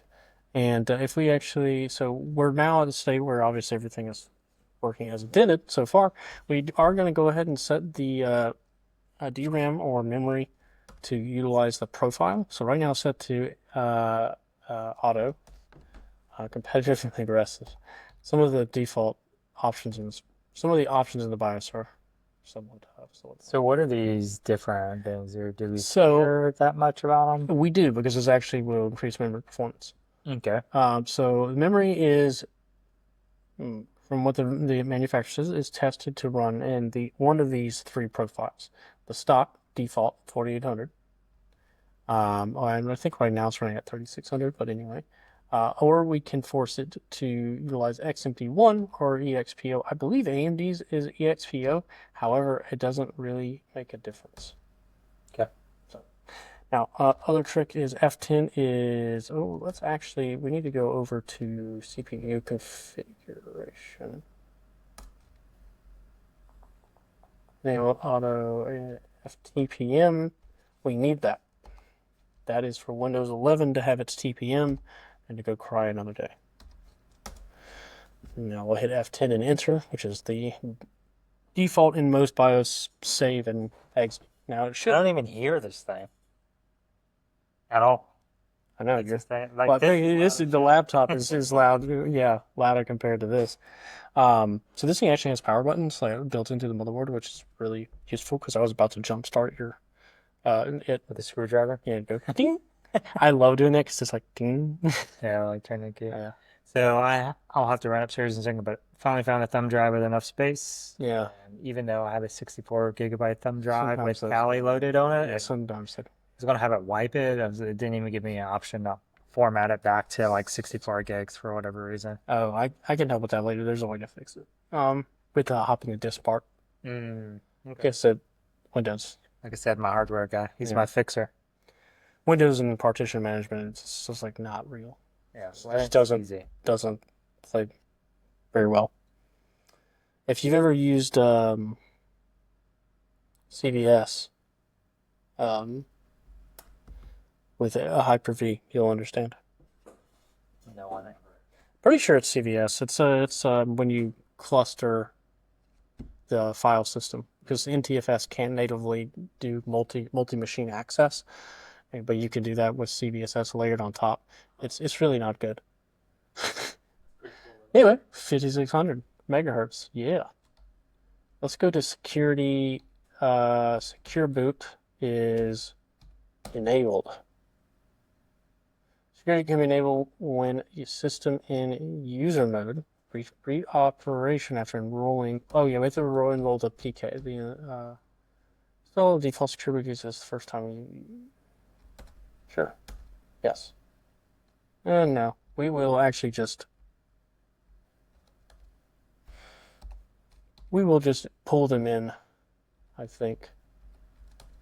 We'll see what it says when we come back in.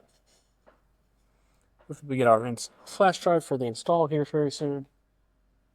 And then we'll be able to finish this guy out, put it in the case.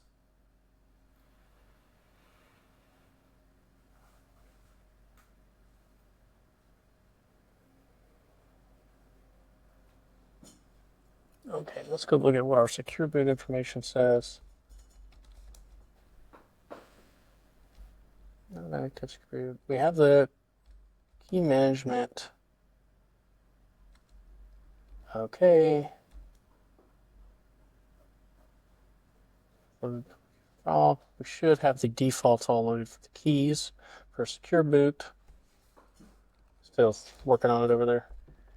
Yeah, so is molasses. Yeah, the tool is not very fast. I was trying to install Rufus because I thought I was just gonna, like, as a alternative, just pop out the ISO and burn into it. But Rufus taking forever to pull from the store too. What if this isn't? Oh yeah. The media creation tool works. It's nice and simple. Did you go through and choose like not the settings for this PC? Yeah. So yeah. Not that it matters. It's only 64-bit now, but anyway. So I actually did Windows 10 because that's the license, and I know you can upgrade now, and so we'll just do the upgrade after. I don't know that we can upgrade anymore. I think it's still an option, but we'll see. Oh, I have our 10 licenses anyways, because basically we grab. Well, they extended support for us, so it's fine. Yeah. Well, I haven't because all the laptops we've gotten had Windows 10, so I just reformat them with Kali or Linux, and then I just keep the keys for later. Yeah. Yep. Okay, so we are basically there. There are other tweaks you can do. We don't want that. You can force the TDP to be higher. We don't need that. Performance boost is basically, you see this? What is that? Cinebench is basically a benchmarking tool. So they have like profiles specifically for it, which I find funny. And then this is going to be, this is basically performance boost. You actually know what this stuff means? Yeah, so this is actually how it basically determines basically there's make it so there's like a line chart. It uses temperature and millivolt changes to tune the CPU to go to higher clock states for longer. We will not mess with that because there's no real need to go that hard on this. The CPU is not going to be taxed anyways, and we don't need extra performance. Later, if it's slowing down or something, we could force enable that, but note that we run it at higher voltages and higher wattages over time, more heat, more damage. So that's just the way that works. Oh, let me zoom in even more. Look at this. Yeah. Oh, nice. I can zoom in even more. I think it's going to zoom in more. Maybe. There we go. Oh, yeah. Perfect. Yeah, so the other thing I did is I went in here and went to Secure Boot, and I loaded default keys, which is basically Windows. Should be Windows-related stuff. And in the event that's not, then we'll load the keys after by going to the key management and clearing it, and then pulling them in from Windows itself, which we can do. We should be able to enable this now, I think. It will let us. So we have the keys loaded and in the BIOS. TPM. Everything has TPM now. Yeah, it's so secure. I think. Not really. At all. Well, I've always wanted to try that attack they had where they you want to plug into it and copy it, or you want to freeze it? I forget which one it was, but basically you can pull in clear text, like force it to give it to you clear text. If you, I think you can just basically alligator clip it, Mm-hmm. and yeah, Yep. Yeah, it'll pass it. Kind of. Yeah. I just don't do hardware, so I don't Yeah. screw around I with mean, that. Like I got like a software defined radio I've never used upstairs. I got all kind of random stuff, but I just hacked my I've own wanted to stuff. do stuff with radios for a while. I just haven't had the time yet. Maybe one day. That's where Tamara has a beat. She is phenom with. At radio base comms. Yeah. I think she has her own radio thing in her backyard, like an antenna, and has her like broadcast. Oh, that's awesome. Yeah, That's she broadcasts on pirate radio. cool. Let's see. Boot. I wish that was that cool. Yeah. I think my HOA would be pissed if I did. Okay, so we're gonna go. Yeah. Oh, boot option priorities. It's not actually giving me priority. Where's the priority? Hmm. Oh no, we do not want auto driver installer in our particular case. I don't think so, because I don't trust that that's not going to install random stuff. Media intermediate sanitization, LED firmware recovery, test advanced.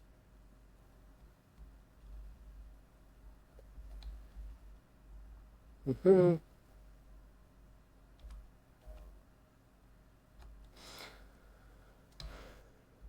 Let's go to 6. Would have expected it to give me a boot priority option somewhere, but maybe that's just because there are no boot options right now. 300 hours seconds to wait for you to have BIOS set up. Utility.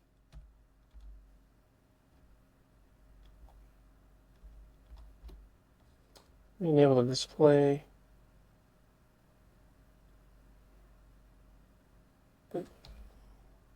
And fast boot. We'll leave all those as is, and we'll be ready to rock as soon as we get our flash drive in here. Give that a few seconds, we'll be ready to go.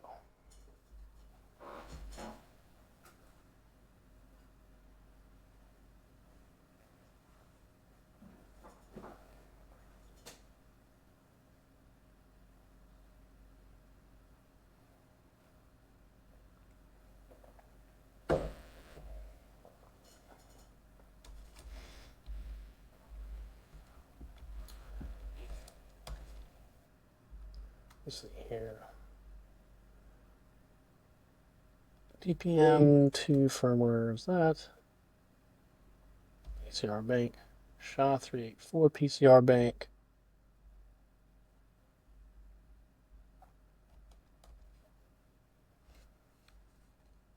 TV1 restrict support to TV1, TV2 restrict support to TV2 of us. Auto will support both. TV2 TV 1.2 devices will be.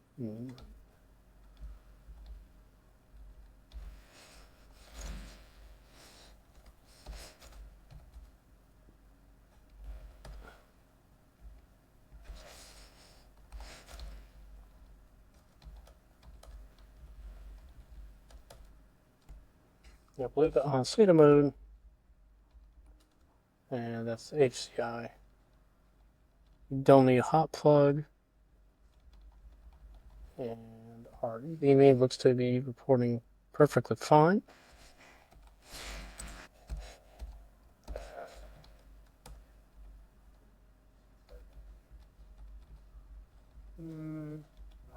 I have to do this tomorrow.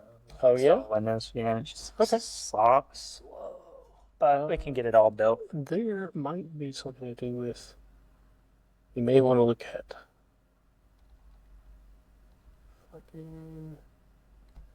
We want.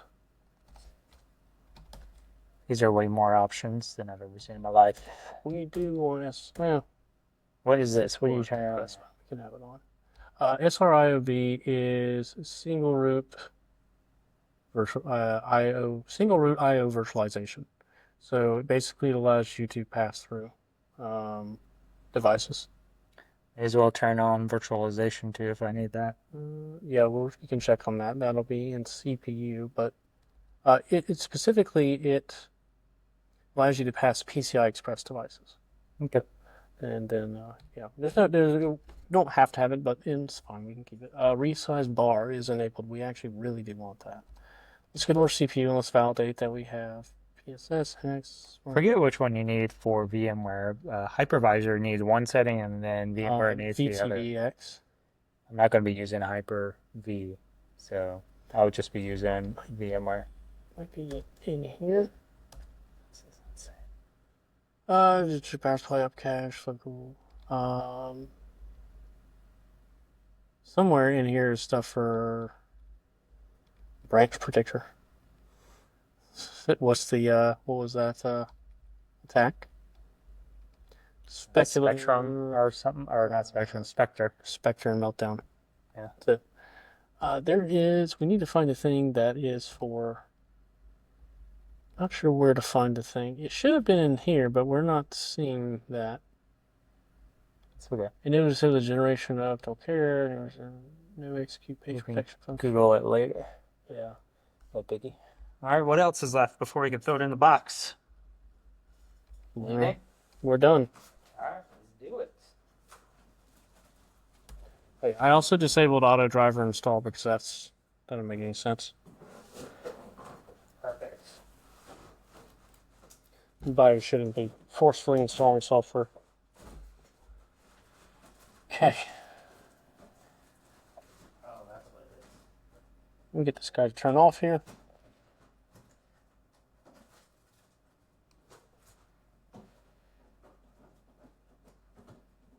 Okay. And then we will take power away.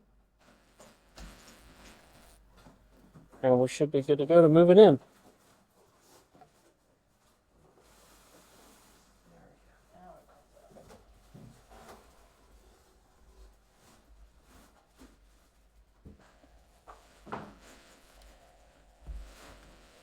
Turn on power.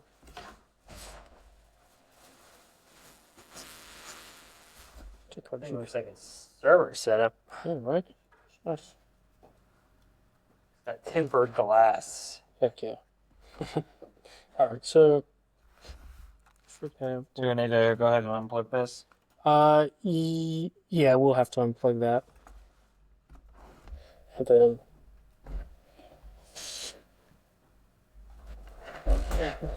I'm gonna move this glass onto the windows. Just in case. yeah, that's not a bad idea.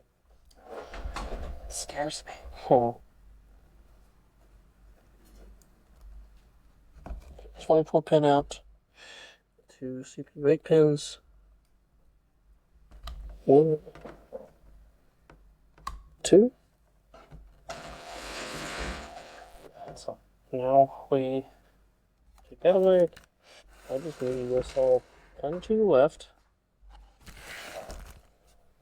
So basically, I think what we'll end up getting done today is we'll get it in the box, go back in, make sure it starts up, and then that'll be the show. Yep. And tomorrow, I will download and get the stuff done. We really need to show the installation on Windows. It's just whatever. I think the build's the coolest part of it. So, yeah. So you're just going to see the hardware portion, and we'll do the next. And then next time I stream, you should be seeing it live from this bad boy that we put together right here. Yeah. All right. Take that. And with precision. I have scissors if you prefer this.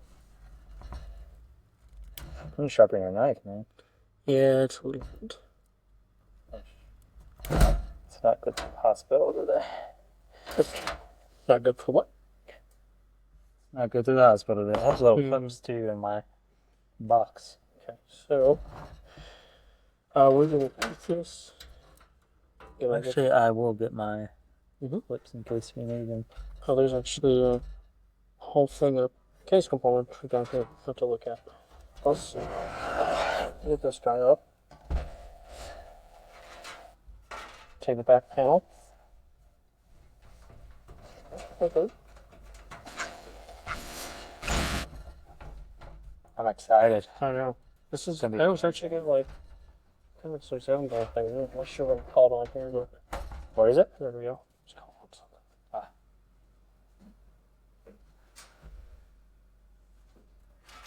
All right, we're almost there.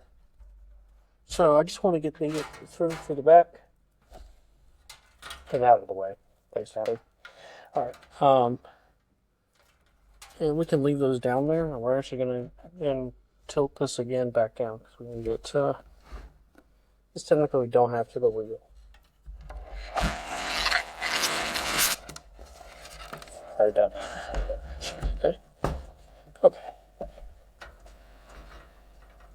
I guess that goes to a fan controller or something. So that's fine. All right. So this is gonna go without this piece of plastic on it. Do you have the screw kit? Nope, that's actually here. Okay. You might need to get that. Looked like there was some screws that held that all the way Okay. down. Oh, wait a minute. We are gonna have to use thumb screws to get to. Have a thumb screw in it. Yeah, that's what I thought. Oh, okay, back up. See? Yeah. Just this one. Yeah, there is only. Whoa. That dude was done. Yeah. Okay. We can leave that piece out and build it, and then we'll put it right back in to there and put it right back into this. Sounds good. Let me adjust this camera back out. Okay. Good.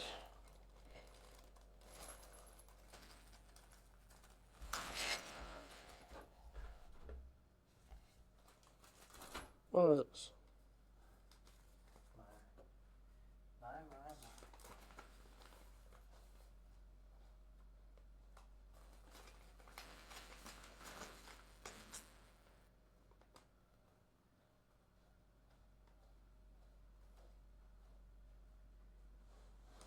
Are you done yet? Are you done yet? Nope. Almost. Perfection takes time. This is a masterpiece. Sean's baby. Okay. So they want me to do that, so we're good there. Oh, cool. I need to get you a tandem hat. That's what I need to do. I need That to would be order. cool. And I've been trying to think of what kind of swag we can do for a sales rep too, and obviously for us. Yeah. I like the hats. I do. I think that would be a great option. I'll send you some options because AJ got one version. I like the blue ones. I actually have a green one that I like too. But I'll give you some options. Okay. I appreciate that. Let's. I get mine sweated up and then I get a new one because they don't clean very well. I don't really know. I don't know what different. You can. There's like hat racks you can put them in, Yeah. but because they have like that leather on them, Yeah. like I have one in there where the leather's faded and you don't see it. You can, if you got a toothbrush or a scrubber, you could probably scrub out the sweat with detergent if you wanted to manually do it, which I might try with some of my hats and see, because they're really not bad though. I found an Etsy shop and they do them for like $25. I think is what I paid for the hats, That's not bad at all. which is nice. Have you seen the ones? I have not actually. I'll show you. Yeah. Well, we have standoffs in the right location. We gotta check to make sure our standoffs are in the right location so we don't fry anything. We should have 1, 2, 3. Yeah. We have one there. Does this not have the mountain oven? It does not. Okay. That one might be a booger to get to. May just skip that one because it's not really necessary. Does it have like the rubber stops you put in there for the ones you can't put stuff through? Is that kind of well, what that no. is? Well, the thing is right where it's actually at is going to be fine because it's where it's supposed to go, so it's not a problem. It's just hard to get to because this is already down Yeah, there. the coolers are there, but we really don't. I mean, technically, you could probably remove that, but we don't need to. Spin the chip. I just want to check that out. That and that is in the right spacing. It looks to be. I think we're ready to rock. So Okay. we'll get this and just, Ah, that's why you like it in there. yep. So what's the difference? So this is a mid tower. This is the mini. So this board isn't even full size anyway. That is, no, this is a full size ATX board, I'm pretty sure. Ah, okay. I thought it said light, so I thought it was It would say MATX. okay. Yeah. Yeah, it should say MATX if it was like, not the, if it was like a smaller variant, and it would have probably, it would be shorter. It would be somewhere around like right here. So what's all this extra space here? In certain, a lot of times people will use this space to put pumps, right? And some radiator space is why you can support a triple. Yeah, this You can support maybe a quad if you were to take a triple a radiator here. You can support a really big radiator at the top, I think. Yeah, because it has mounting brackets, so you can probably put a quad radiator at the top, which is fantastic. And this is supposed to be like a fan as well up here. Yeah, so you could. But you can put fans all the way around the sucker if you want. Yeah, if you want to, you probably fill it up pretty good. So let me just validate that our mounting is right. Looks like we're pretty good there. That looks right. That looks good. Okay, I think we're ready to rock. So we'll get our screws and put them in. I'll show you this over one of the hats, and so this is my favorite version of it with the blue and the brown. But this is the pad or the leather. Yeah. So this goes out when you wash it in the dishwasher, like a normal hat. You can if it was just sewn in and everything. But yeah, that's nice. So there's a bunch of variations. I have a green one with black, and then AJ got I think a blue and a white, maybe something like that. Very nice. He loves his wears it all over the place. Okay. So we'll start. Yeah, you can't really beat $25. It costs $35 to get that now. Really, that's a good price. Customized too. Like, Sheesh. But I guess they would have to stamp the leather there. Singe it in or something, burn it. yeah, I thought it was burned at first. I'm not really sure what they do. But it's definitely stamped because tactile wise, you can feel the lettering in it. Mm-hmm. Yeah.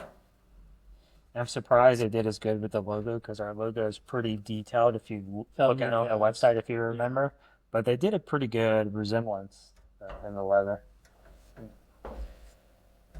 It looks. You need to get some more swag. I have some pins. The pins we got suck. Yeah, the cups are always a good option. What is it? Yeah, the cups. Oh, yeah. Some people love those. Oh, I mean, yeah. Those, only 2 flash drives. Kind of a Flash drives? Would you take a flash drive from me? Yes. Yes, I would. I would love to see what you put on there. APT small. That's a good name for an APT. Small panda. Small koala. What animal is Australia? Oh, small kangaroo. Is it a kangaroo? Oh, it's that or the kiwi? Platypus. Ah. What's that kind of crazy behind animals? They got all kind of wild animals in it. What is it? Doesn't England have some weird stuff as well? Like weird rodents? I believe so. What was funny was I went to England a few years back. I spent like a month there. Yeah. After I left, where we worked together. I just traveled for a while, and my cousin's friend, she's an art historian, and amazing to take into these places because she was just telling all the stories. And she was like, "Yeah, they had crazy rat problems in all the churches and stuff," and I was like, "So what did they do with them? Because I don't imagine the church is going to kill an animal, right?" And you know what the solution was? I don't know. What would they do? Would they cook them or something? I don't know. It's like They got cats. So they released a bunch of cats to control the rats. Yeah. Let nature take its course. Yeah, exactly. Oh, that's funny. I don't know if I'm using large screws. She looked at me. She was like, "That is a really good question. No one's actually asked that before." That's not the right thing either. Why do they mix the screw? Mixing the screw. Yeah, like small ones and big ones. Yeah, and it's just hard to tell the difference. Those are really tiny. Yeah, They used to be way bigger than that. that's not right. That's gotta come out. I feel like an old man in this build because I'm like, that's not what they look like back in the day. Yeah, they used to be actually like screws that you could Yeah, see. huge. Yeah. Yeah, it was better. You could see them. And these are like super tiny. Yeah, they're really. I mean, I know standoffs. It's the good old days. Yep, that's the right screw this time. The other one would have. Oh.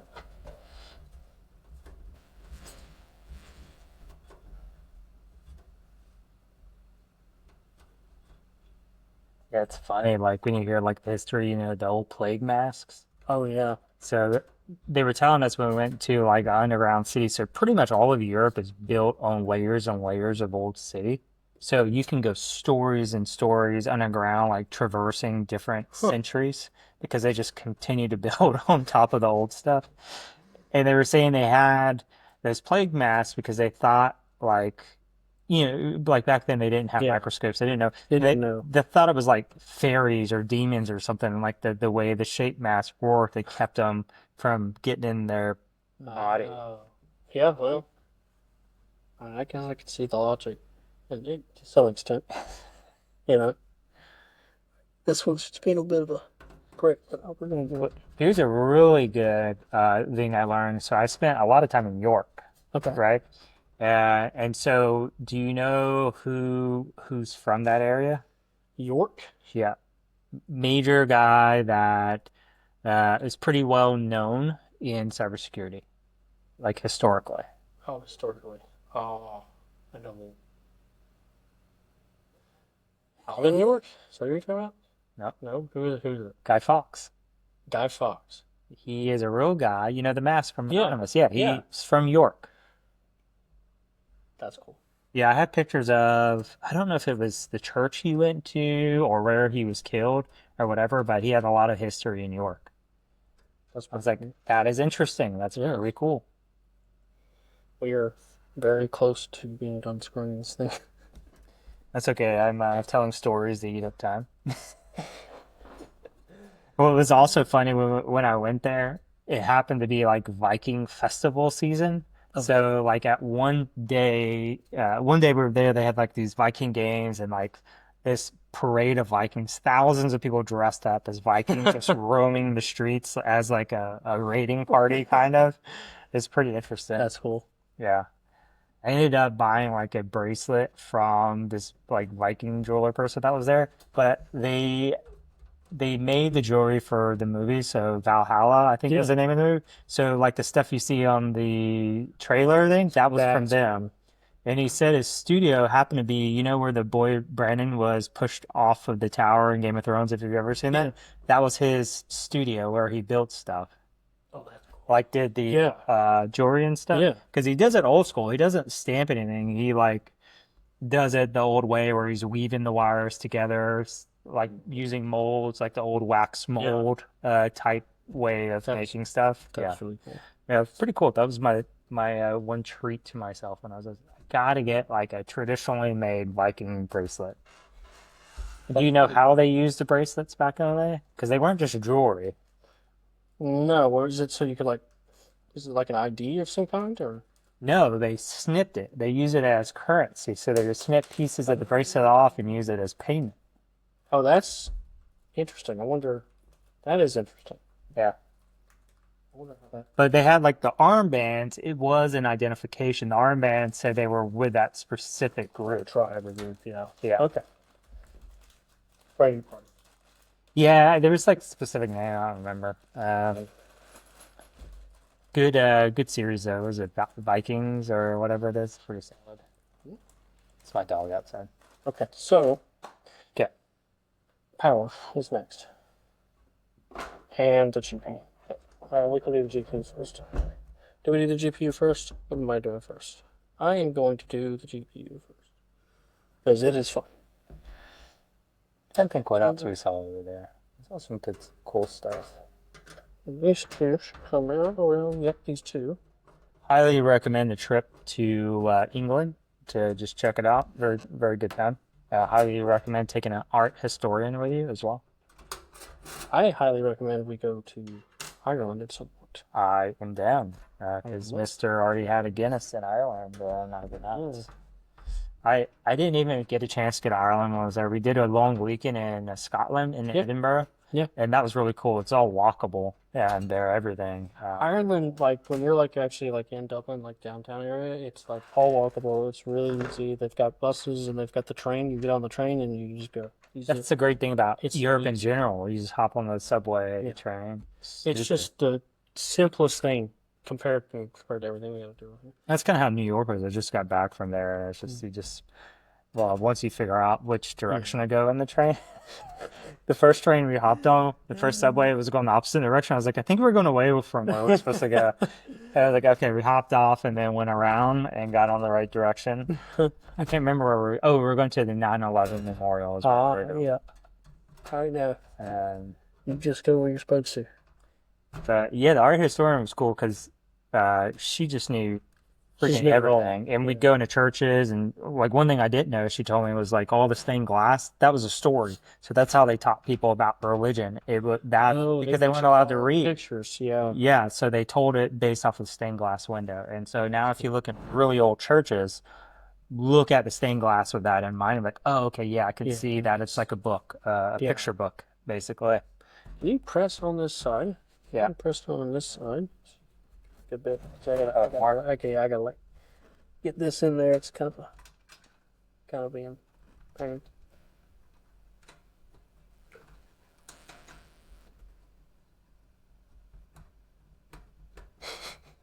So that stop. I will not go in. Collaborate in this.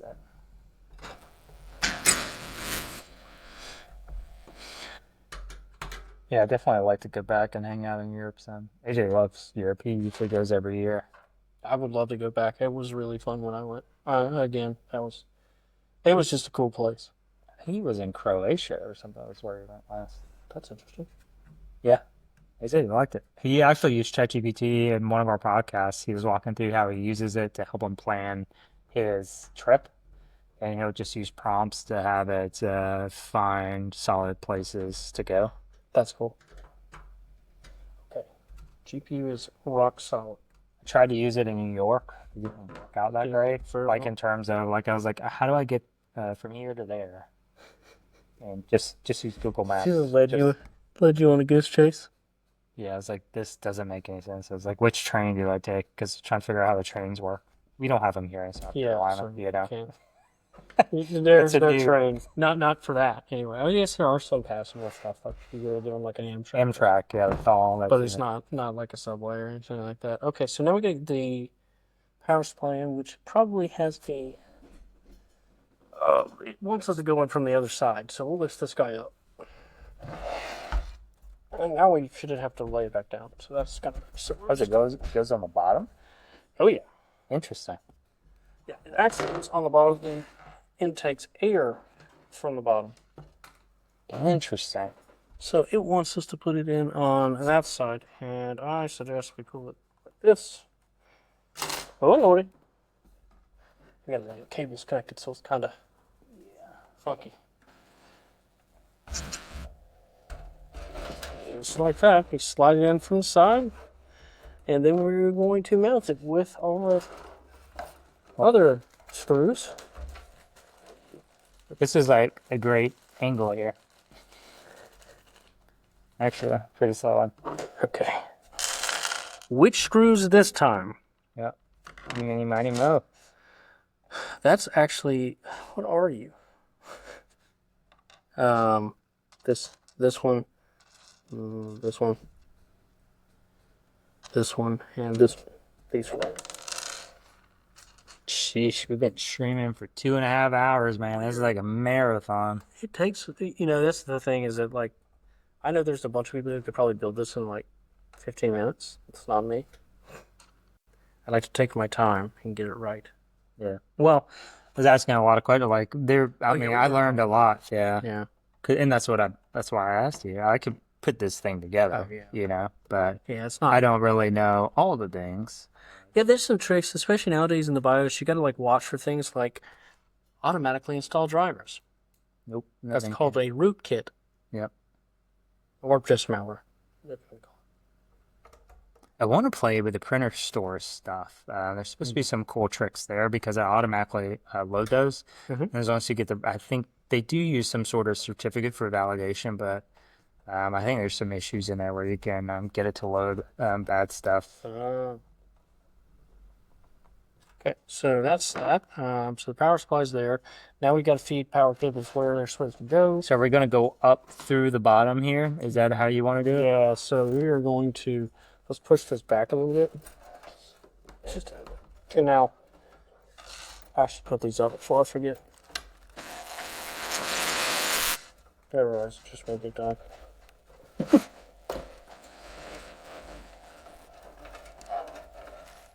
Okay, so all those are gone. Yeah, so I would, this is what? That's CPU. So you actually want to bring this back down. This one. Okay. So we're going to take that one back down. Fake news. And we're actually going to take that and bring it to the back. There will be one more CPU, which is this guy. Bring that to the sides. This guy won't fit through that middle thing. That is going to Is it going through this? No, it's that one is going to go over here. So I guess it depends on the angle we want. We probably want to come up lower so that we have some ability to like, kind of like this, probably, right? I would go to the top one and just turn it right in. So I would go like this, and then I would, let me see how it looks on the connector. It looked kind of goofy. Looks like this. Looks like this. Let's zoom in a little bit. Like just like this. And we're going to come in like this, and we're just actually going to loop it right back in.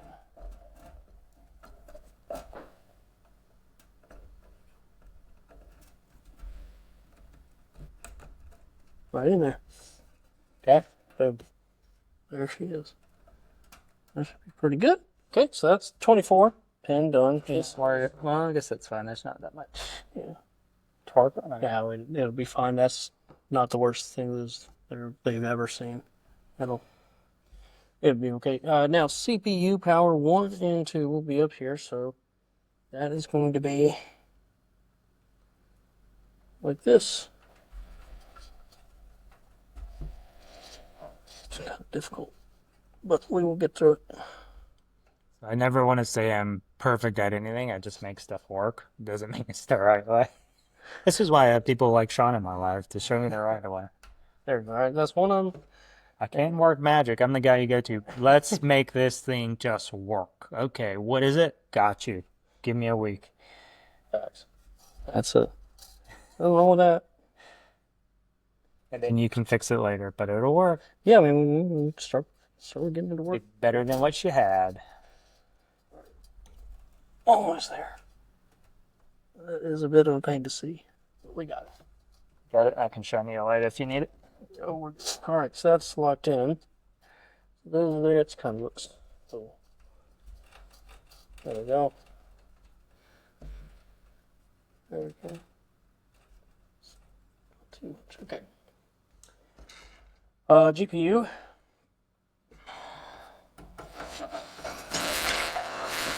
There you go. Sean is graciously hanging out with me at almost 10 o'clock at night. At this time of recording, both of us have worked full days. Well, him mostly, but me for sure. But this is my stream, so to deal with it. No, it's cool. I'm having a good time. All right. I've been an old man lately. Like I usually go to bed around 10 now. It's bad. I was having a hard time getting sleep last night. It was pain. I knew I had to drive in the morning, and it just made it worse because I still couldn't sleep. It just sucked. I was just sitting there like, this is not fun.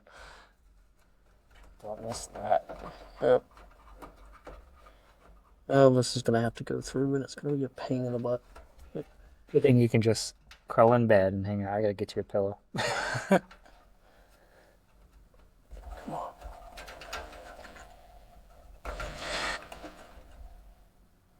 Tandem Castle version 1. That's where we're at right now.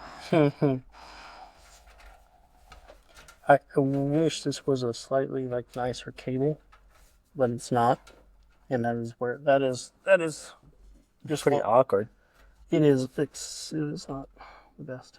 So this is the GPU one, so you're trying to get it out up under And there. there's like it's like the second part of it is like stuck under the power supply, which I can get out real quick. I just slide this to the left.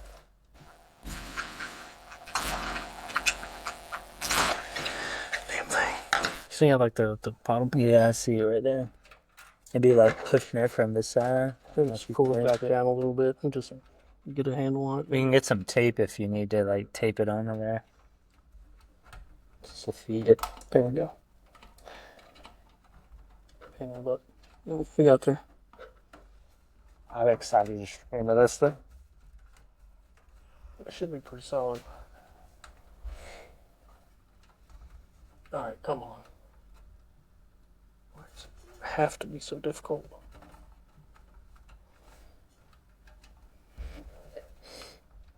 This is the hardest part of the build right now. It's always putting it in the case. This is a pain. At least it's not a small case. Small cases are kind of rough sometimes. Okay. I guess you could unplug that and fed it in reverse. Probably could have. Probably would have been easier, but I kind of wish it would. How much cable do I have? Yeah, now, wouldn't it have been smarter to do it like that? Can I store it if I do that? I think it's some wire ties for this thing. Well, in the back there's a trick to that. Put the case on. Put the background on, don't look at it. It's not real. Just kidding. That's fair. Having, Don't lie. Okay. This is actually pretty good. So we can kind of leave that as is. And it doesn't look bad. Power is into all components. They're all in. I think now all we need to do is Fan. Back. yeah, we need to do some fans and then the front panel and basically on the way. Let's start with whatever makes the most sense. What panel? Okay. It's nice how they label everything now. I used to have to look at the motherboard layout in the manual to figure out where they go. Oh yeah, they used to be a little more difficult to figure out. That's gonna go down a little. This isn't even a real PC build anymore. It's so easy.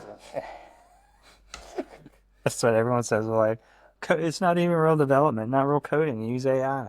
Yeah, that's kind of true, but AI will screw up. Yes, it will. It's not the best. I actually had a conversation today with another group of guys. It will screw up. That is for sure. I just absolutely missed that, but that's okay. I listened to I think it was a podcast maybe or a YouTube video the other day where the guy was just talking about how the AI is basically only as good as the user. So if you are a skilled developer, the AI will be skilled because you know how to correct it, prompt it, and it'll adapt to your capability. Yeah. And same with some of these other things like some of the vibe coding software like Cursor, they only work well, he was saying they only work well for people who are experienced. If you're not experienced, you have no dev experience, and you're trying to use Cursor, it's not going to do anything for you. It's not going to help you. Yeah. You need one that's a little more hand-holdy with more guardrails for the user. So it doesn't go off the rails. All right, so this is me classed as chassis fan 1. Sure, okay, fine. And that's going to actually come into the bottom here. I actually put AJ on a vibe coding a couple months ago, and he's been loving it. But at first, it was just trash. It kept overriding all his code. He didn't give it enough guardrails to keep it from overriding everything. So he would fix an issue, and then he would ask it, put it on a new task, and then it would just add in all these just bugs randomly, and shit just wasn't working anymore. I was like, yeah, you should probably make sure it gives you a diff of what code it's changed, and Yeah. just like it's doing a git commit. Yep. Yeah. Gotta check it. You never know. It will do crazy things. Or it'll do what it's supposed to, which is what you tell it. Yeah. I mean, dev is a whole different skill. Like this past probably a couple of years, I've been becoming more formalized in terms of like my development, like adding test cases, Yeah. designing in a way that other people can understand. It's not a mess anymore, I swear. Yeah, but Yeah. just like doing more object oriented, building your classes appropriately, just making them more extensible and Yeah, being able to actually maintain it over time and come back and be something you can manage or do something with instead of yeah, and then like you even have to design differently if there's going to be multiple hands in the code. Yes. Because if two people are changing the same file and I pull the file down and then you pull the file down, then you push your changes and then I push my changes, I'm overriding all your changes with my changes, and there's probably going to be a collision in the code error or commit error of some sort. So you even have to think about it that way, like, okay, I need to break it apart into chunks and just have one person work on one chunk at a time and just really focus on making things where you're building libraries of code that are reusable and you're designing the libraries well and resilient. So it's a whole different mindset, really. Yeah.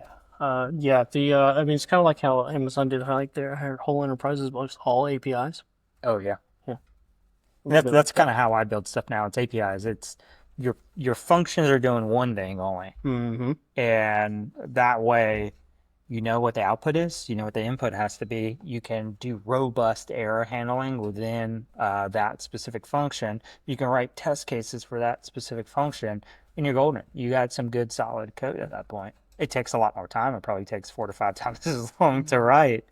But when other people are touching it and using it, you have to do that. Well, you're gonna need that. Alan's gonna have to come back. I'm gonna have to come back to Alan later.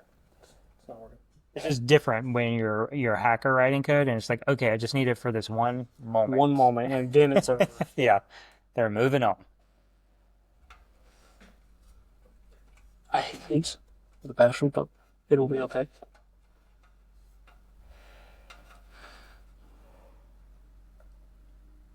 That's a USB 3 header.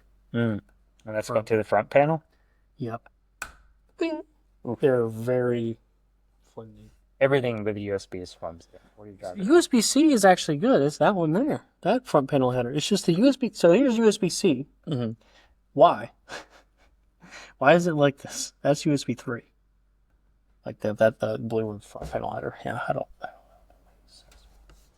Anyway, now back to the HD audio one, which is being very difficult. So we may have to lay this flat for a minute for me to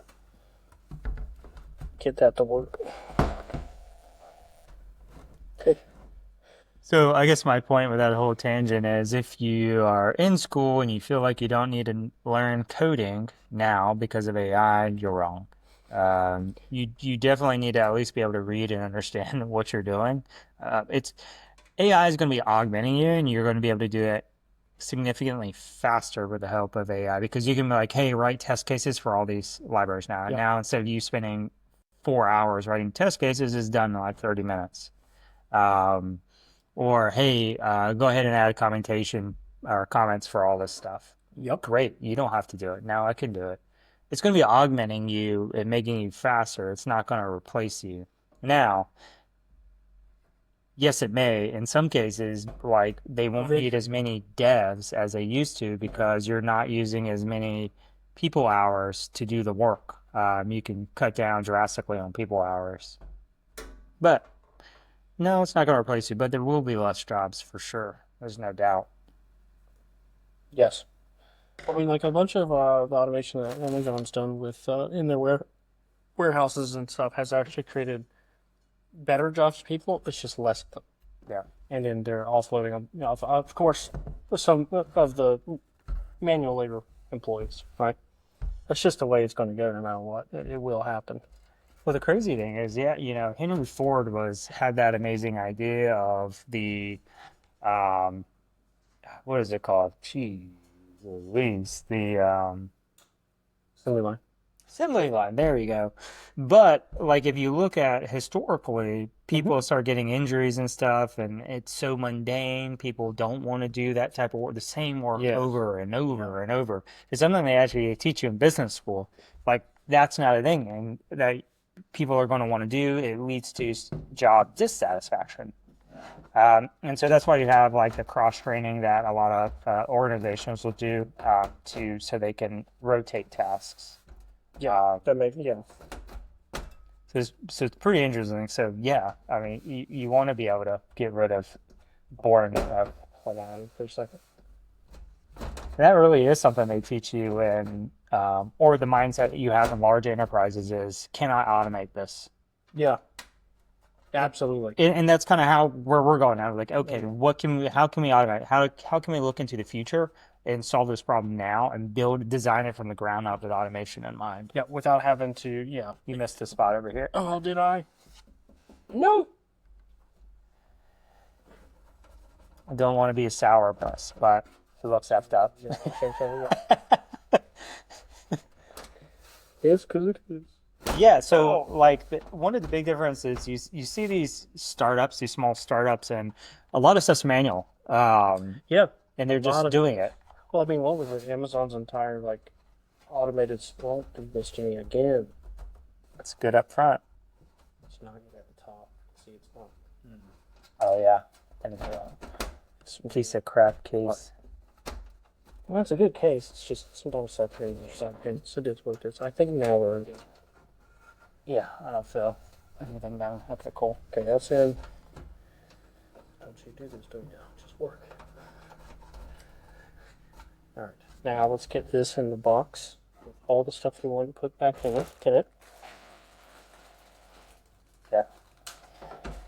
But you can automate anything, but you don't necessarily want to automate. You still have to look at prioritizing stuff. So like when I started out in pen testing, we're all lazy. We don't want to do the same stuff over and over. So if it's something like, say, you're doing on every pen test, automate that. Write a tool. Yeah.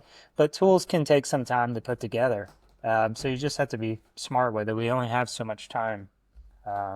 If you're just building something to build something, to get experience, and just try something new. Like I switched coding languages because I just want to learn something else. Yep. Is this for like an old hard drive, like the big hard drive? Yeah, gotcha. You can actually mount hard drives. Well, those are for fans or hard drives. Probably for fans. You can. It really only has a spot for. Might have had actual SSD slots or something in the back. Gotcha. I guess they're really not assuming that you're going to be using them anymore. They've given up on that. That's why I don't have fair spots for CD drives. Yeah. All right, let's put this. Let's put this guy back in there. But yeah, thinking about that kind of stuff with your job set, especially if you're in tech anywhere, in cybersecurity for sure, if you can automate some of your stuff, you can have more impact in your organization and focus on other tasks, other cool problems to solve, and basically make yourself more valuable. Actually, push this back for a bit. There we go. It's kind of hard to see down there. Yeah. Is that the right way? It doesn't. We should lock in. We should be able to put this. Yeah, I think it's this way. It is this way.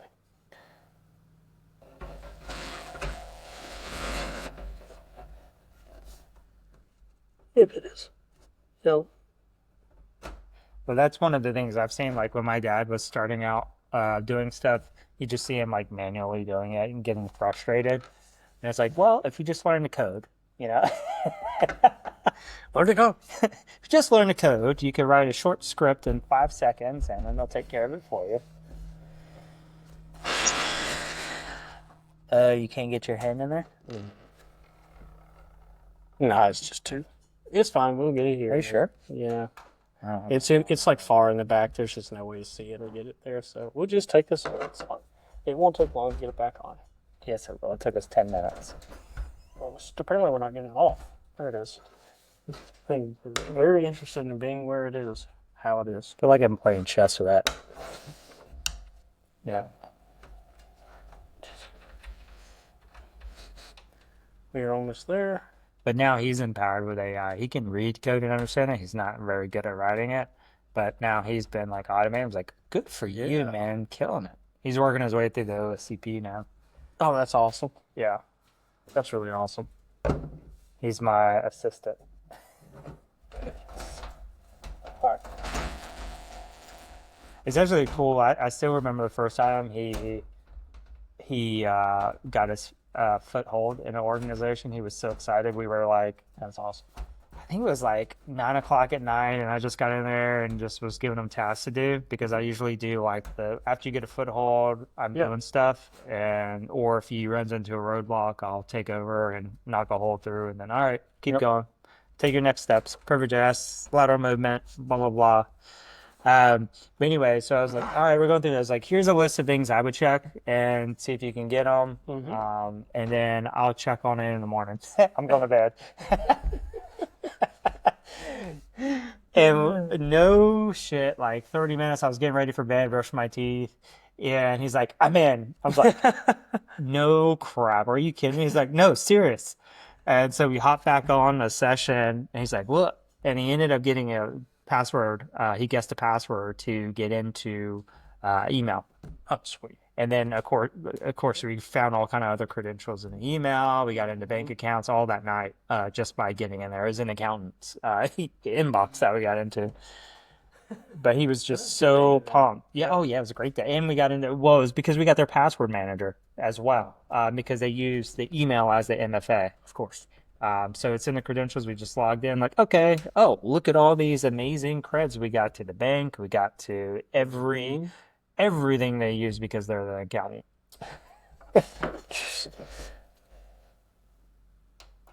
Ooh, Black Magic. What's all these numbers here? Are these codes? That is post or boot codes.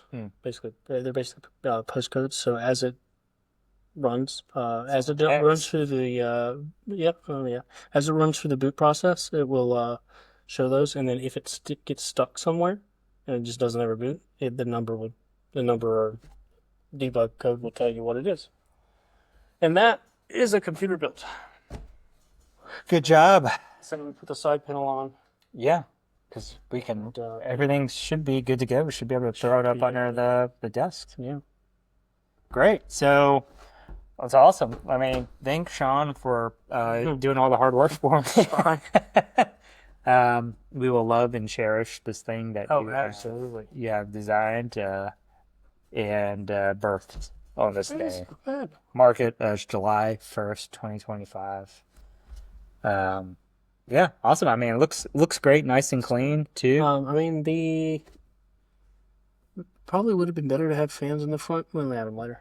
Yeah. One day. At the same time, they're pretty good. This thing's so quiet, I don't even hear it, right? Oh, you can't. Like, this laptop is about to blow up and take off. Like,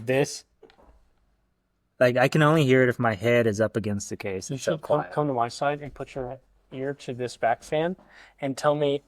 The only thing I'm able to hear is the actual, like, air moving. I can't even hear anything else. Yeah. It is so quiet. Up here, you just feel the hum, really, of the case, the slight vibrations, and that's it. Like, that's it. Yeah, there's a little bit. But I mean, you get right here and it's gone. Yeah. There's nothing. So quiet, which is perfect. That's what we wanted. We wanted something nice and quiet, something that's not going to overheat. It can handle our flow. The reality of these kinds of, when you're talking, like, getting heat out of a computer efficiently and quietly, or as quietly as possible, the best way to do it is to have more metal, and you want more metal and less air movement. And the reason is because the more metal you have, the less air has to, the less the speed of the air has to be to produce the same amount of cooling. So you just get a big one and big fans that don't have to spin very fast because they're big fans, and you get the great cooling. So awesome. That is, that's it. That's a wrap. All right. Well, thanks again. And we get you on here. I'm sure you'll be on some more stuff. We got more conversation to have. We had to cut the podcast early because we were starving. Yeah. I'll probably get some more food before I get to bed too. I'm still starving. But thanks. Will be, if you're watching this, you'll probably be seeing this over on, looks like we got a bot. You'll probably be seeing this on YouTube. feel free to comment. Sean will be happy to answer any questions. I'll bring them to him. And we'll see you in the next stream or podcast. See you, everyone. Bye, y'all.